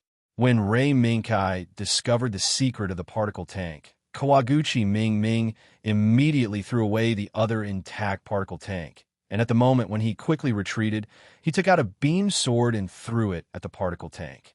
Boom! As soon as the beam sword pierced into the particle tank, a thick particle smoke suddenly exploded from the particle tank, and in the blink of an eye, it drowned Pirate Gauda Kai. Pirate Gauda's radar system has failed. This particle smoke is strange. Euphemia's voice was very urgent. Understood. It's particle interference smoke. You have a way. Famous. In the particle smoke, Pirate Gao to put on a vigilant posture and carefully guarded the surroundings. Now, with the particle interference smoke all around, Pirate Gauda's radar system had almost failed. The only thing he could rely on was Rei Mingkai's own eyes and intuition. Where is it? Famous. If it were you, where would you attack from? Rei Mingkai's eyes gradually narrowed, and his mind became more and more focused. Suddenly, a bolt of lightning exploded in Rei Mingkai's mind. Over there, Pirate Gao touched his waist with his right hand and waved it forcefully in the direction Rei Mingkai had sensed. A black shadow, like a dragon emerging from the sea, broke through the layers of smoke in an instant and pierced towards the black shadow hidden behind the smoke. Bang! It hit. The shadow shot by Pirate Gao hit the object. However, when the layers of smoke dispersed, what appeared in front of Pirate Gao turned out to be a fragment of the outer wall of a colonial satellite. The object that the shadow hit was it. Not good. Rei Mingkai was shocked and immediately controlled Pirate Gao to turn around, raise his left arm, and quickly spread out the beam shield on his forearm. Z. The particle vibration frequency on the beam shield suddenly became abnormal. Rei Mingkai took a closer look. It turned out that the Jian greatsword in the hands of the astonished Avalanche Angel had already pierced through the light beam shield and was slowly chopping down towards the pirate Gundam's left arm. Kai, the beam shield can no longer provide any power for Pirate Gauda. In a loud shout of the Kawaguchi Ming Ming, the speed of the Jian sword's downward slash became faster and faster, and the beam shield was like a piece of paper. Just as the Jian sword was about to slash Pirate Gao Da's left arm, Rei Mingkai gritted his teeth and decisively adopted the strategy of abandoning a rook to save the king. He forcibly turned off the beam shield and tried his best to retract his left arm as much as possible in an attempt to avoid being cut by the Jian sword. Shwa! The sword light flashed. Bang! The beam generator on the pirate's left arm was cut in half by Jian's greatsword. Fortunately, Pirate Gauda's left arm was Ming Ming Ming Ming's. However, Rei Mingkai, who had suffered such a great loss, would definitely not let this matter rest. The smoke from the Jian's explosion had not yet spread out. Pirate Gauda, under Rei Mingkai's control, quickly reached for his waist. In the next second, a black shadow plunged into the smoke. Caught you. Famous person. No sound came from within the smoke, but Rei Mingkai knew that this time, Pirate Gao Da's whip had caught its target. Pirate Gao Da's left hand paused, and then suddenly raised and retracted it, continuously exerting force, attempting to pull out the target behind the smoke, which was the astonished Avalanche Angel. In the instant that the long whip was pulled taut, a figure suddenly broke through the smoke, and along the long whip, it fiercely pounced towards Pirate Gauda. In fact, there was a rather dazzling yet deadly radiance in the midst of the dispersing smoke. It was the astonished Avalanche Angel. It turned out that Pirate Gauda's whip had hit. No, it should be said that it had bound the Jian sword in the astonished Avalanche Angel's hand, which was why the previous stalemate had occurred. But Kawaguchi famous person quickly reacted and used the opportunity to quickly approach Pirate Gauda, attempting to use the beam sword in the astonished Avalanche Angel's left hand to attack Pirate Gauda. However, Kawaguchi famous person had beaten him at his own game, and Rei Mingkai also took advantage of the situation. Since the astonished Avalanche Angel had sent itself to his door, then Rei Mingkai would not be polite. Pirate Gauda's left hand suddenly whipped downwards, and the astonished Avalanche Angel's body posture was suddenly affected by the vibration of the long whip, and the beam sword piercing towards Pirate Gauda also began to shake. With an explosive sound, Pirate Gauda retracted the long whip that had previously struck the colonial satellite's outer wall fragment, and then quickly attacked again, straight towards the beam sword in the astonished Avalanche Angel's hand. As long as it hit, then the beam sword of the astonished avalanche angel would definitely follow in the footsteps of the previous beam sword predecessors and end up exploding. At this time, Kawaguchi famous person would not watch the remaining beam sword be destroyed, so he took the corresponding measures almost at the same time. The astonished avalanche angel's left wrist that was holding the beam sword turned, and actually avoided pirate Gao Da's whip attack by a hair's breadth, and in the next second he used the beam sword to cut the long whip in half. Suddenly, a black shadow flashed in front of him. Kawaguchi famous person quivered, and immediately made the astonished avalanche angel raise his left hand and block in front of his chest. Clang! In the blink of an eye, a thermal dagger, shining with red light, appeared on the screen in front of Kawaguchi famous person. This thermal dagger actually pierced through the left arm that had just been raised and stopped in front of the astonished avalanche angel's head. Kai! In great shock, flames appeared in Kawaguchi famous person's eyes, and he shouted his opponent's name with all his might. The astonished avalanche angel waved his right hand and forcefully cut off the long whip that had been wrapped around it with the sharpness of a GN sword, and then he used all his strength to lift it up. Kacha! The sound of something being cut off rang out. At the same time, the thermal dagger in front of the astonished avalanche angel was also cut off by a strong force, and the left arm of the astonished avalanche angel was cut off. When Kawaguchi famous person's vision suddenly became clear, he saw Pirate Gouda, whose left arm was cut off, rush forward and once again sent a flying kick towards the astonished avalanche angel. Kawaguchi famous person, who reacted quickly, was not willing to fall behind, and also let the astonished avalanche angel return a tooth for a tooth. Boom! The two steel pulla bodies kicked with all their strength, and the particle interference smoke around them was scattered far away. At the same time, the two steel pulla bodies were also sent flying by the impact, falling from the particle interference smoke, all the way to the desolate moon below. Bang! Bang! The pirate Gouda and the astonished avalanche angel were not far from each other. In fact, they were quite close to each other. They even saw their opponents struggling to stand up in the midst of the flying moon dust. Kai, are you burning up? The astonished avalanche angel trembled as he stood up. The GN sword in his hand was still leveled and pointed at pirate Gao Dahi. What do you think? Famous person, our battle was very intense. The pirate Gouda, who lost his left arm, reached out his right hand and touched his waist again. This time, the light emitted by the particles illuminated pirate Gouda's face. At this time, the astonished avalanche angel's red lotus armor suddenly shattered. The surging energy of the solar furnace also dimmed. Is it time? Kawaguchi famous person looked at the few particles left and secretly sighed. It's not over yet. Famous person, we still have a chance. His partner, Aaron, spoke again. Aaron, the Trans-AM system is over. It's not over yet. Famous person, as long as all functions other than the operation of the body are shut down and the remaining particles are all used for the final attack, then we still have a chance. Aaron quickly typed on the virtual keyboard and said the last solution he thought of. Is that so? Then, I'll leave it to you. Aaron, the astonished avalanche angel raised the GN sword, slightly stepped out with its left foot, leaned forward, and assumed a charging posture. However, the light emitted by the particle capacitance on its body had dimmed a lot. UFFI, this is the final attack. Seeing the astonished avalanche angel's performance, Ray Minkai immediately guessed Kawaguchi famous person's thoughts. Understood.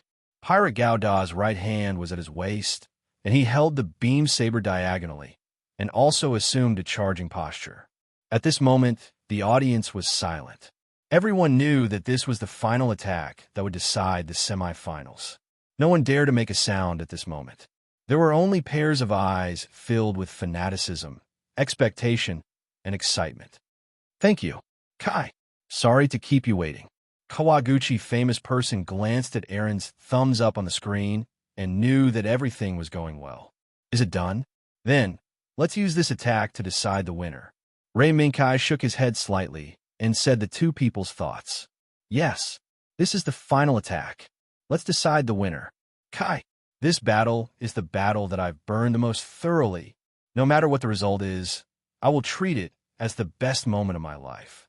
After that, Kawaguchi famous person took a deep breath and shouted, Astonished avalanche angel, target, expel. Almost at the same time, Ray Minkai, who seemed to have sensed Kawaguchi famous person's thoughts, also shouted, Pirate Gouda, seize victory. As soon as the two finished speaking, Pirate Gouda, astonished avalanche angel, they both took a step and turned into wind and thunder, rushing towards the opponent. As the distance between them got closer and closer, the audience subconsciously straightened their bodies and focused their eyes on the screen.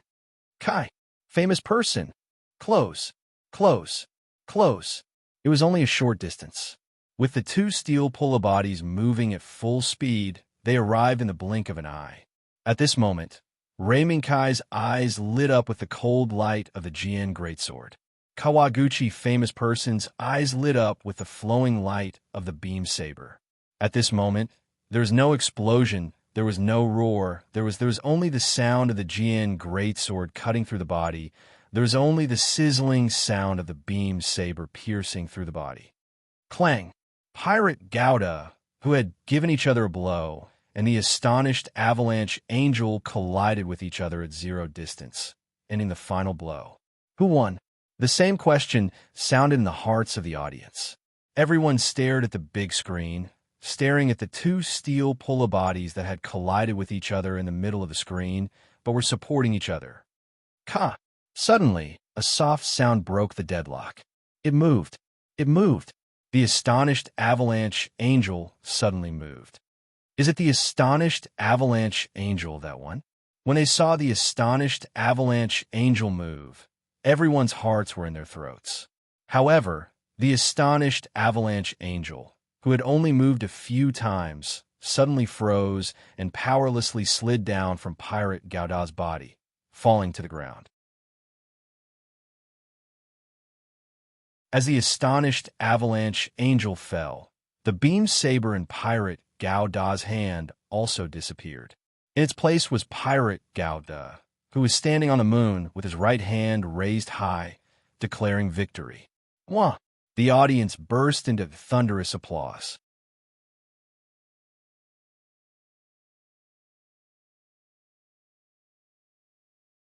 Chapter 169. Amidst the applause, Kawaguchi Nomi slowly put down his hands, took a deep breath, and looked back at his partner. Aaron, sorry, I lost. However, Aaron closed his eyes and shook his head. No, this was a great battle. Kawaguchi Nomi, although you lost, listen to the cheers of the audience. Aaron raised his finger and pointed behind Kawaguchi Nomi.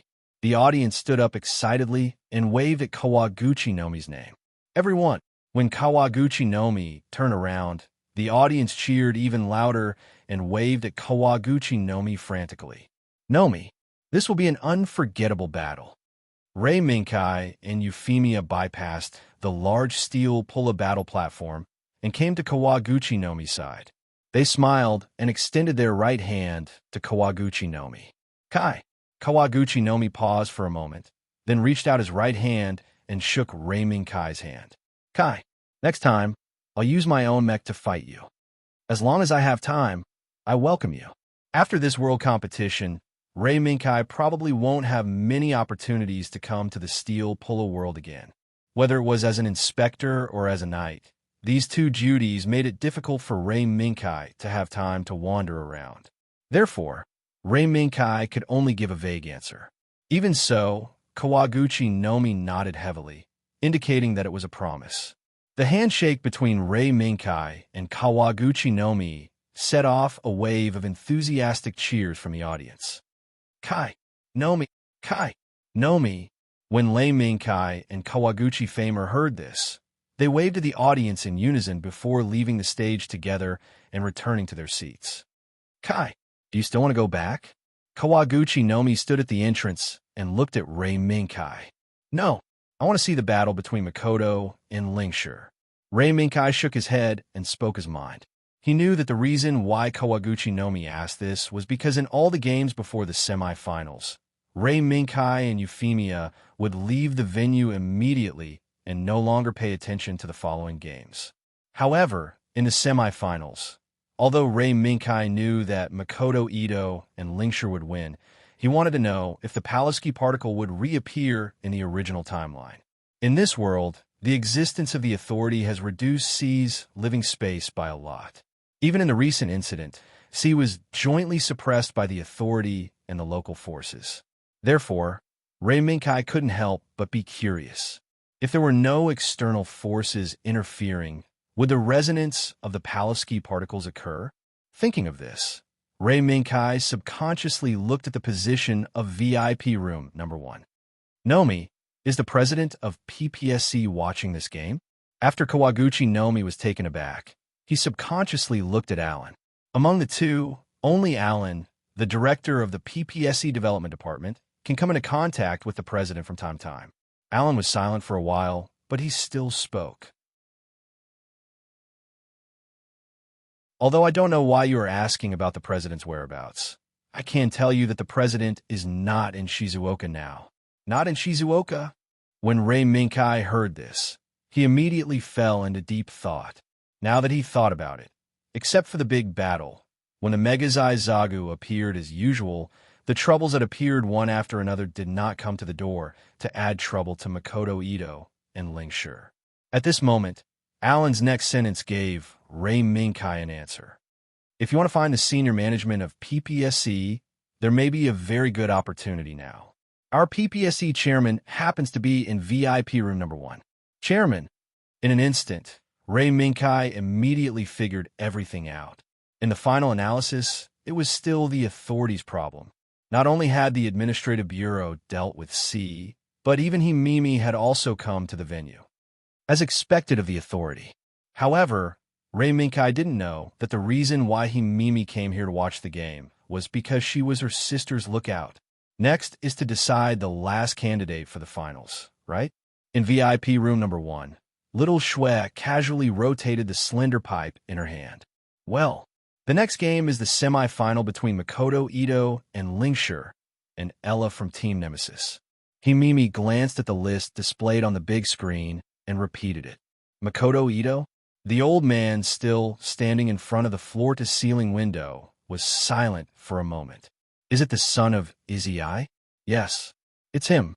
By the way, didn't the Third Fleet return to Xingyao City a few days ago to rest? I'm afraid Izzy has already returned to this world. Himimi recalled and nodded. Don't be afraid. He's already here. He's right down there.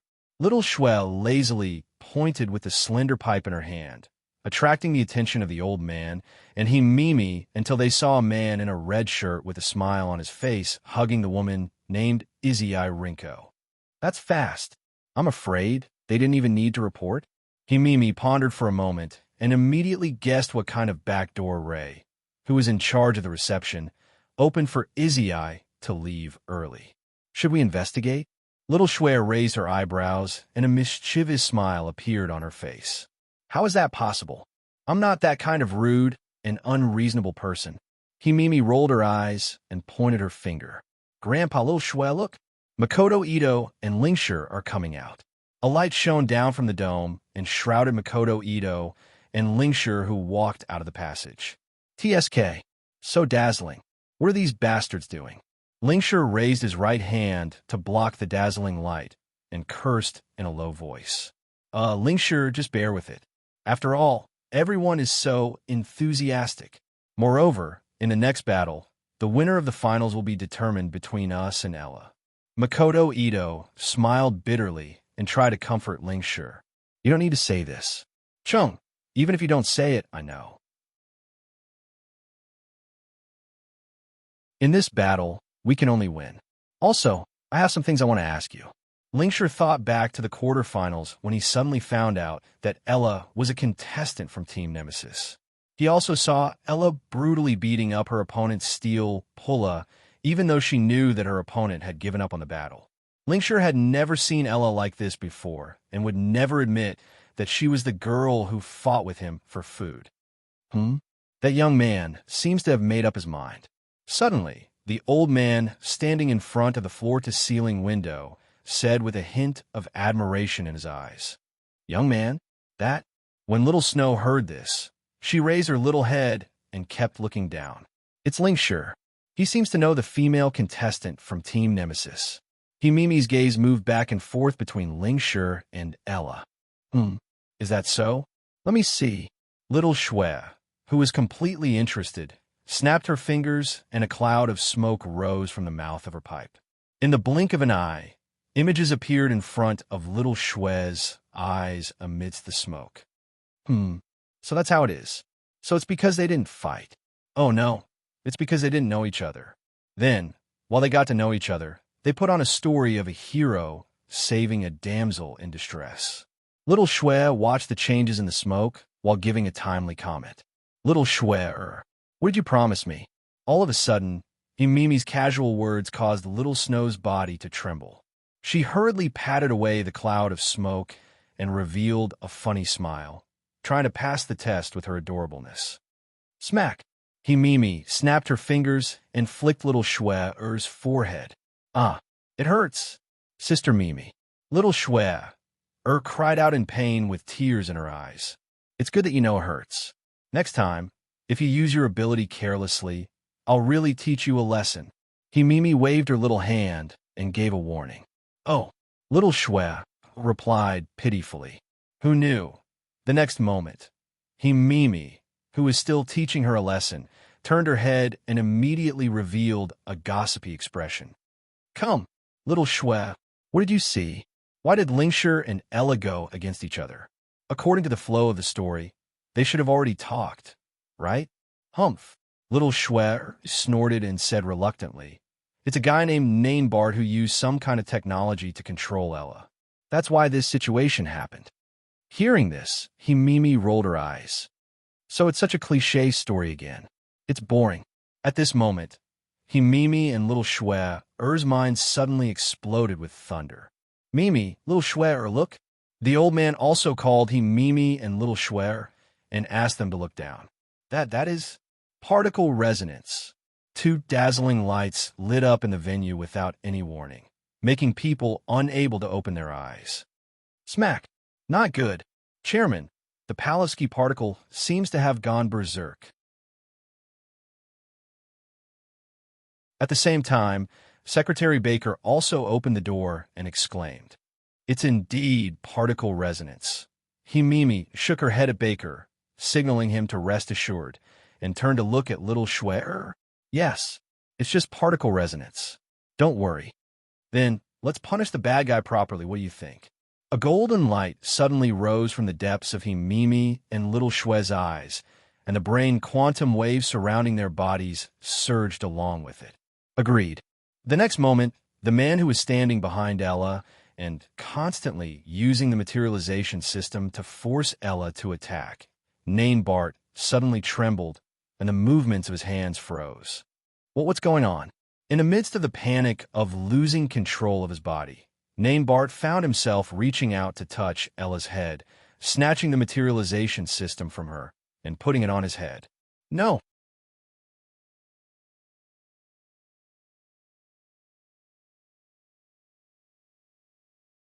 Chapter 170.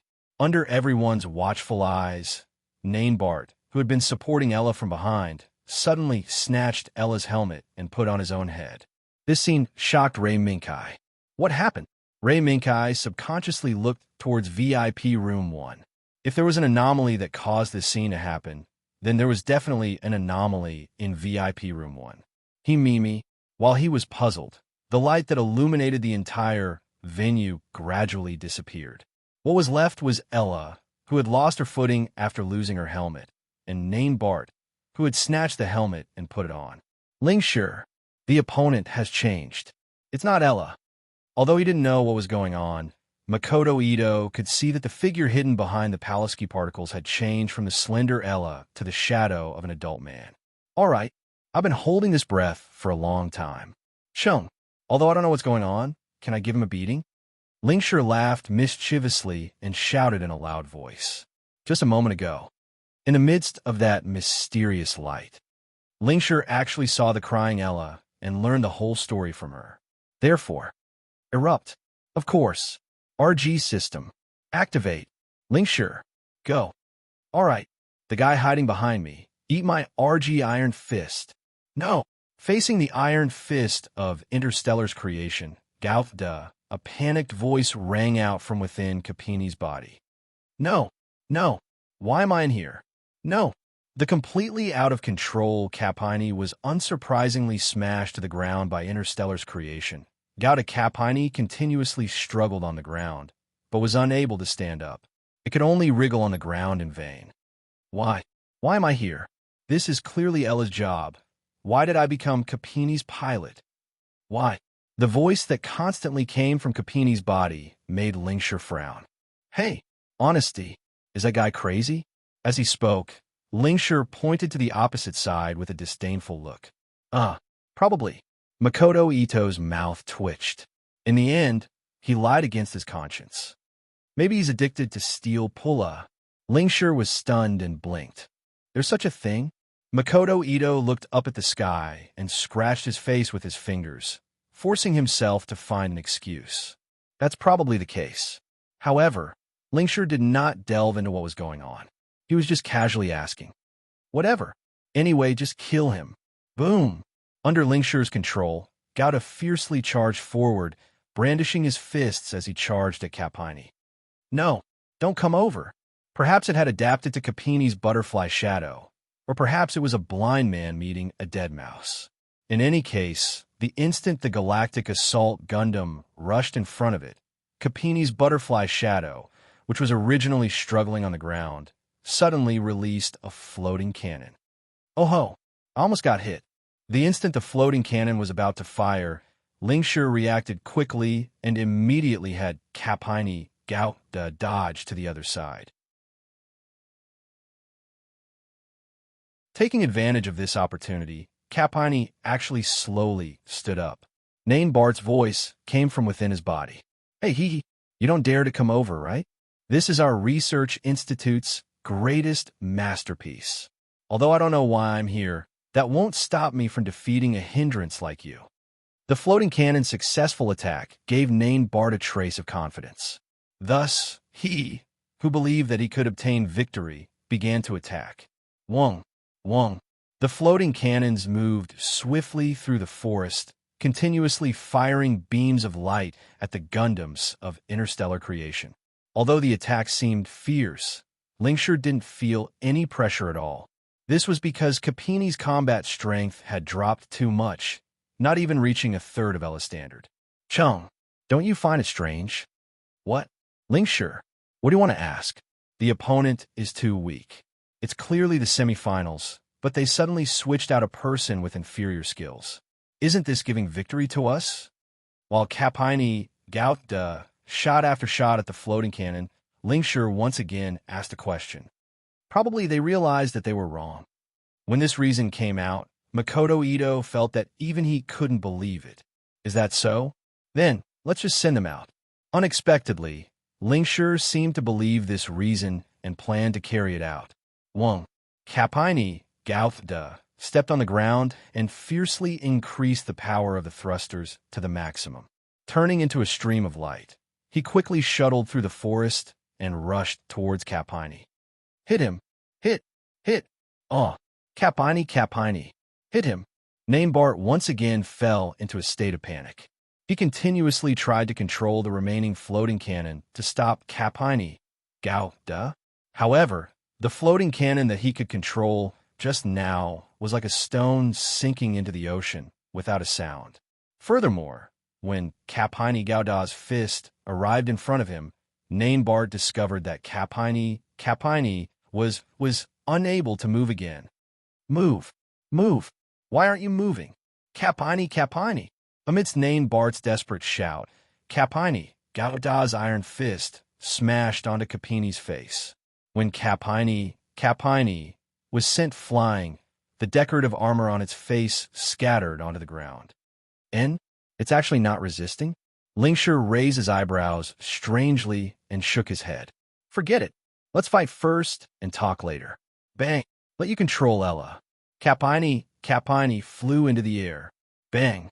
The interstellar creation assault Gundam sent Butterfly Shadow, Capini, flying into a tree with a whip kick. Let you threaten Ella with food. Woo, the wind from the fist suddenly rose. Capini, Gautda, was sent flying into a tree trunk with a heavy punch. Looking at Capini, who was being beaten up by Capini, Gautda, the corner of Rei Minkai's mouth twitched slightly. What the hell is going on? A farce? Rei Minkai looked left and right and discovered that the audience's expressions were similar to his. They were all baffled, but at the same time, they also wanted to laugh. This is... Aaron, what exactly happened? Kawaguchi Minami, who was standing on the other side, was also dumbstruck. I also don't know what is going on. As the director of PPSE's development department, Aaron also shook his head indifferently. It's probably Euphemia, who had a very strong sixth sense, pulled on Rei Minkai's sleeve and stealthily pointed at VIP Room 1. Looking at the room, Rei Minkai shrugged his shoulders helplessly.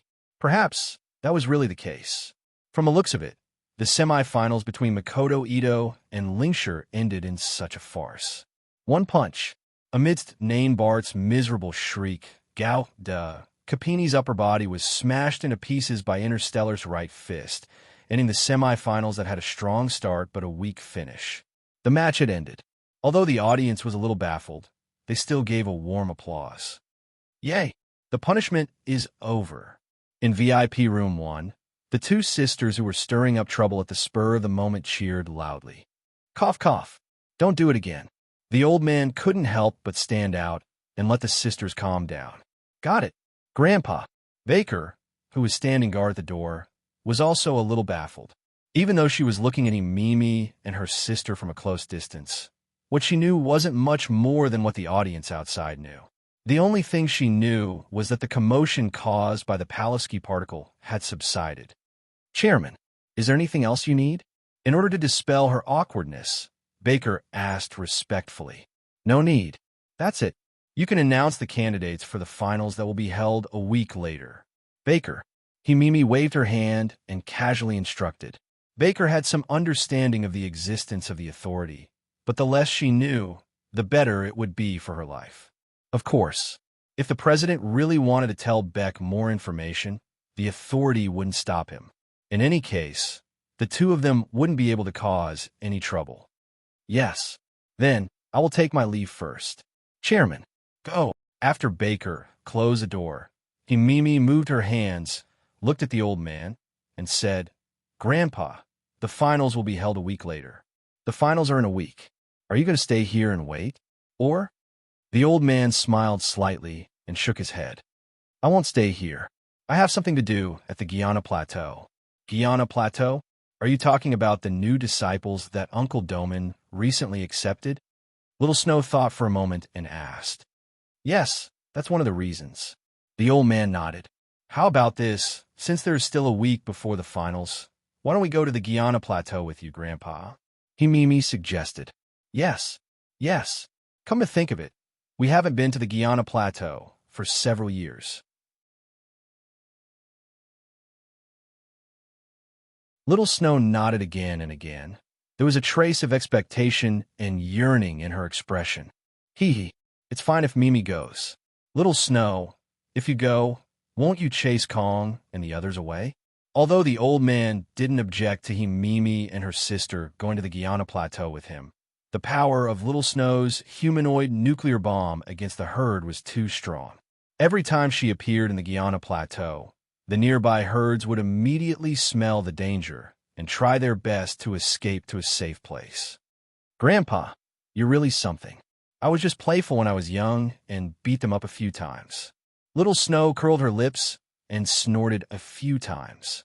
Who told them to chase me all day when I first went to the Guiana Plateau? Want to eat me?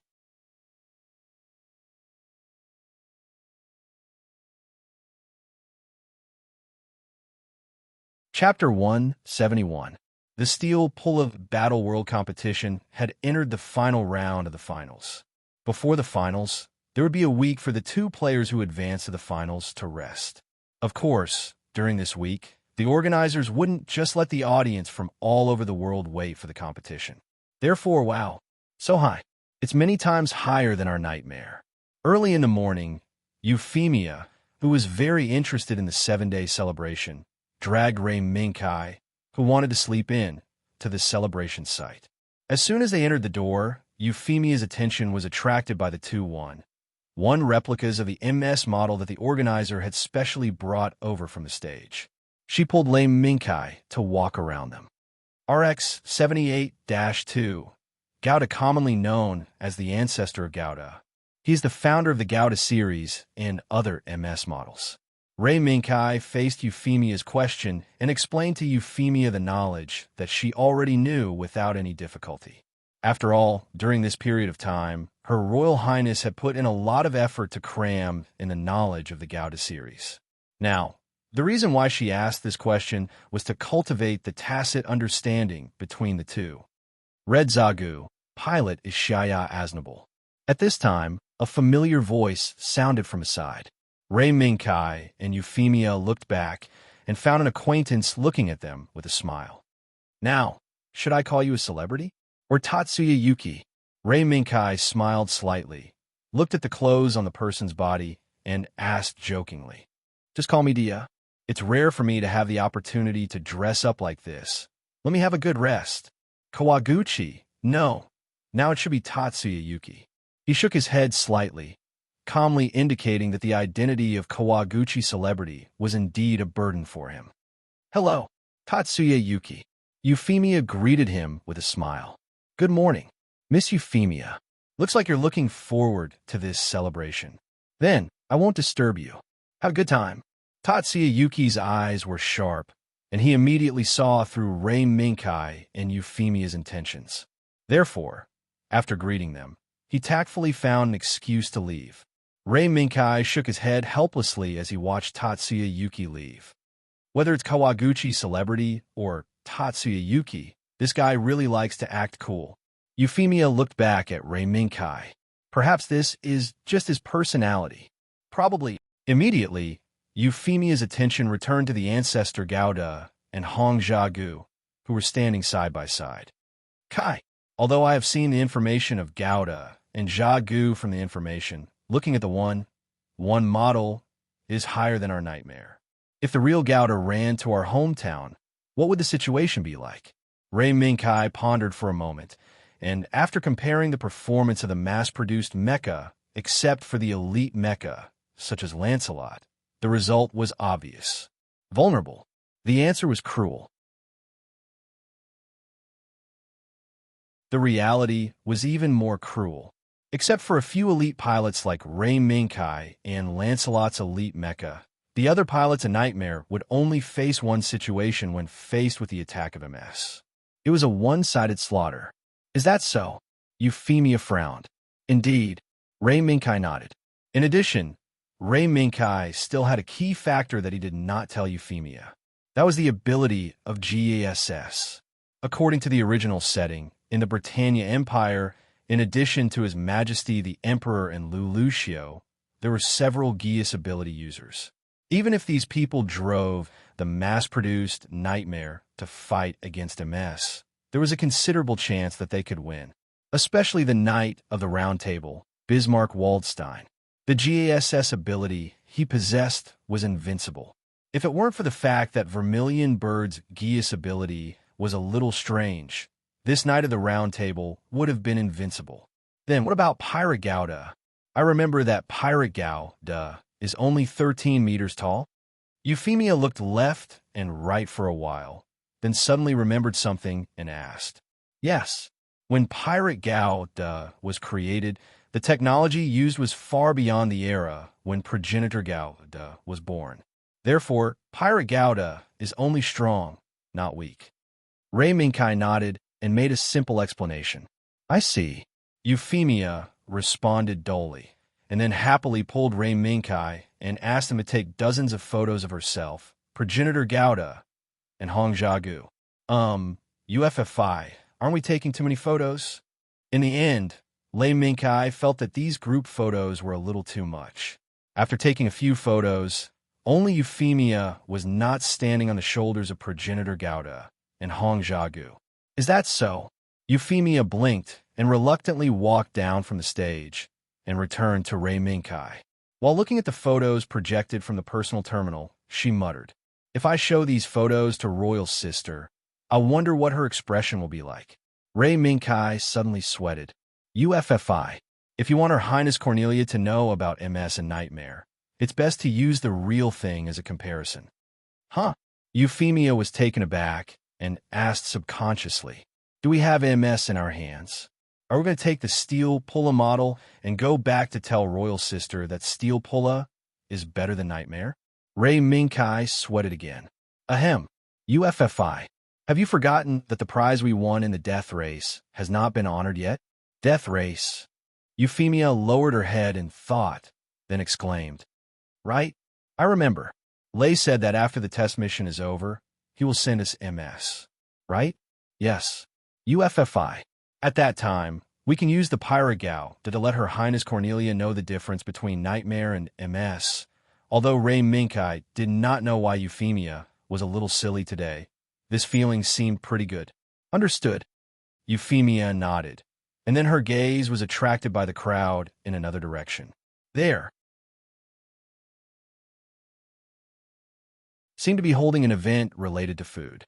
There was no need to think. There was no need to look. Today, Lei Minkai's wallet was about to bleed. After a round, Lei Minkai held a pile of packed food in his arms, and Euphemia held a serving of octopus in her hand.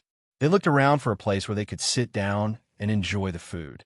However, due to the dense flow of people, there was not even a place for Lei Minkai and Euphemia to sit down in the area close to the food event area. Helpless, Lei Minkai and Euphemia could only walk through several areas and come to the amusement area with relatively fewer people. They found a place to sit down. There are so many people. As soon as she sat down, Euphemia let out a sigh of relief. This celebration was undoubtedly new and exciting for Euphemia. As the third princess, Euphemia had never been so close to a commoner celebration. This made her feel very novel. No matter what, it's a world-class competition. In this regard, the organizers will not be vague. Naturally, the bigger the better. The more people, the better. Lei Minkai placed the food in his arms on the table one by one and immediately felt a headache. When he was in charge of giving the money just now, he did not feel anything. When he put the food down, he found that it had exceeded the amount of food that Euphemia could cope with. Judging from the current situation, today's lunch and even dinner, Lei Minkai could find food and clothing from the snacks on the table. UFFI, should we? Lei Minkai's mouth twitched. We tried to let Euphemia understand the current situation. A burst of crying suddenly came to their ears from not far away. What's wrong? As soon as Euphemia heard the crying, she immediately looked around. Lei Minkai immediately stood up and asked Euphemia to sit down and wait for a while. Then he looked in the direction of the crying. As a result, he found that there were two children squatting next to the flower bed, not far from their position. The crying came from among them. Kai, what happened? Euphemia, who could not bear the worry, left her seat and found this side. It's the little boy and the little girl. They seem to have lost their way. Lei Minkai pointed at the two children. After briefly telling Euphemia his conjecture, he looked around to see if there was anyone nearby who was looking for their children. In this kind of international large-scale event, it was common for children to get lost. Looking around, Lei Minkai did not find anyone looking for their children. Most of them were just spectators. Euphemia came to the two children early and asked in a soft voice what had happened. Under Euphemia's gentle persuasion, the two children quickly stopped crying and intermittently recounted how they had been separated from their parents. As expected, UFFI, let's bring them over to sit for a while. The staff will come over later. After confirming the situation, Lei Minkai used his personal terminal to send a message to the organizer's specially set up communication channel.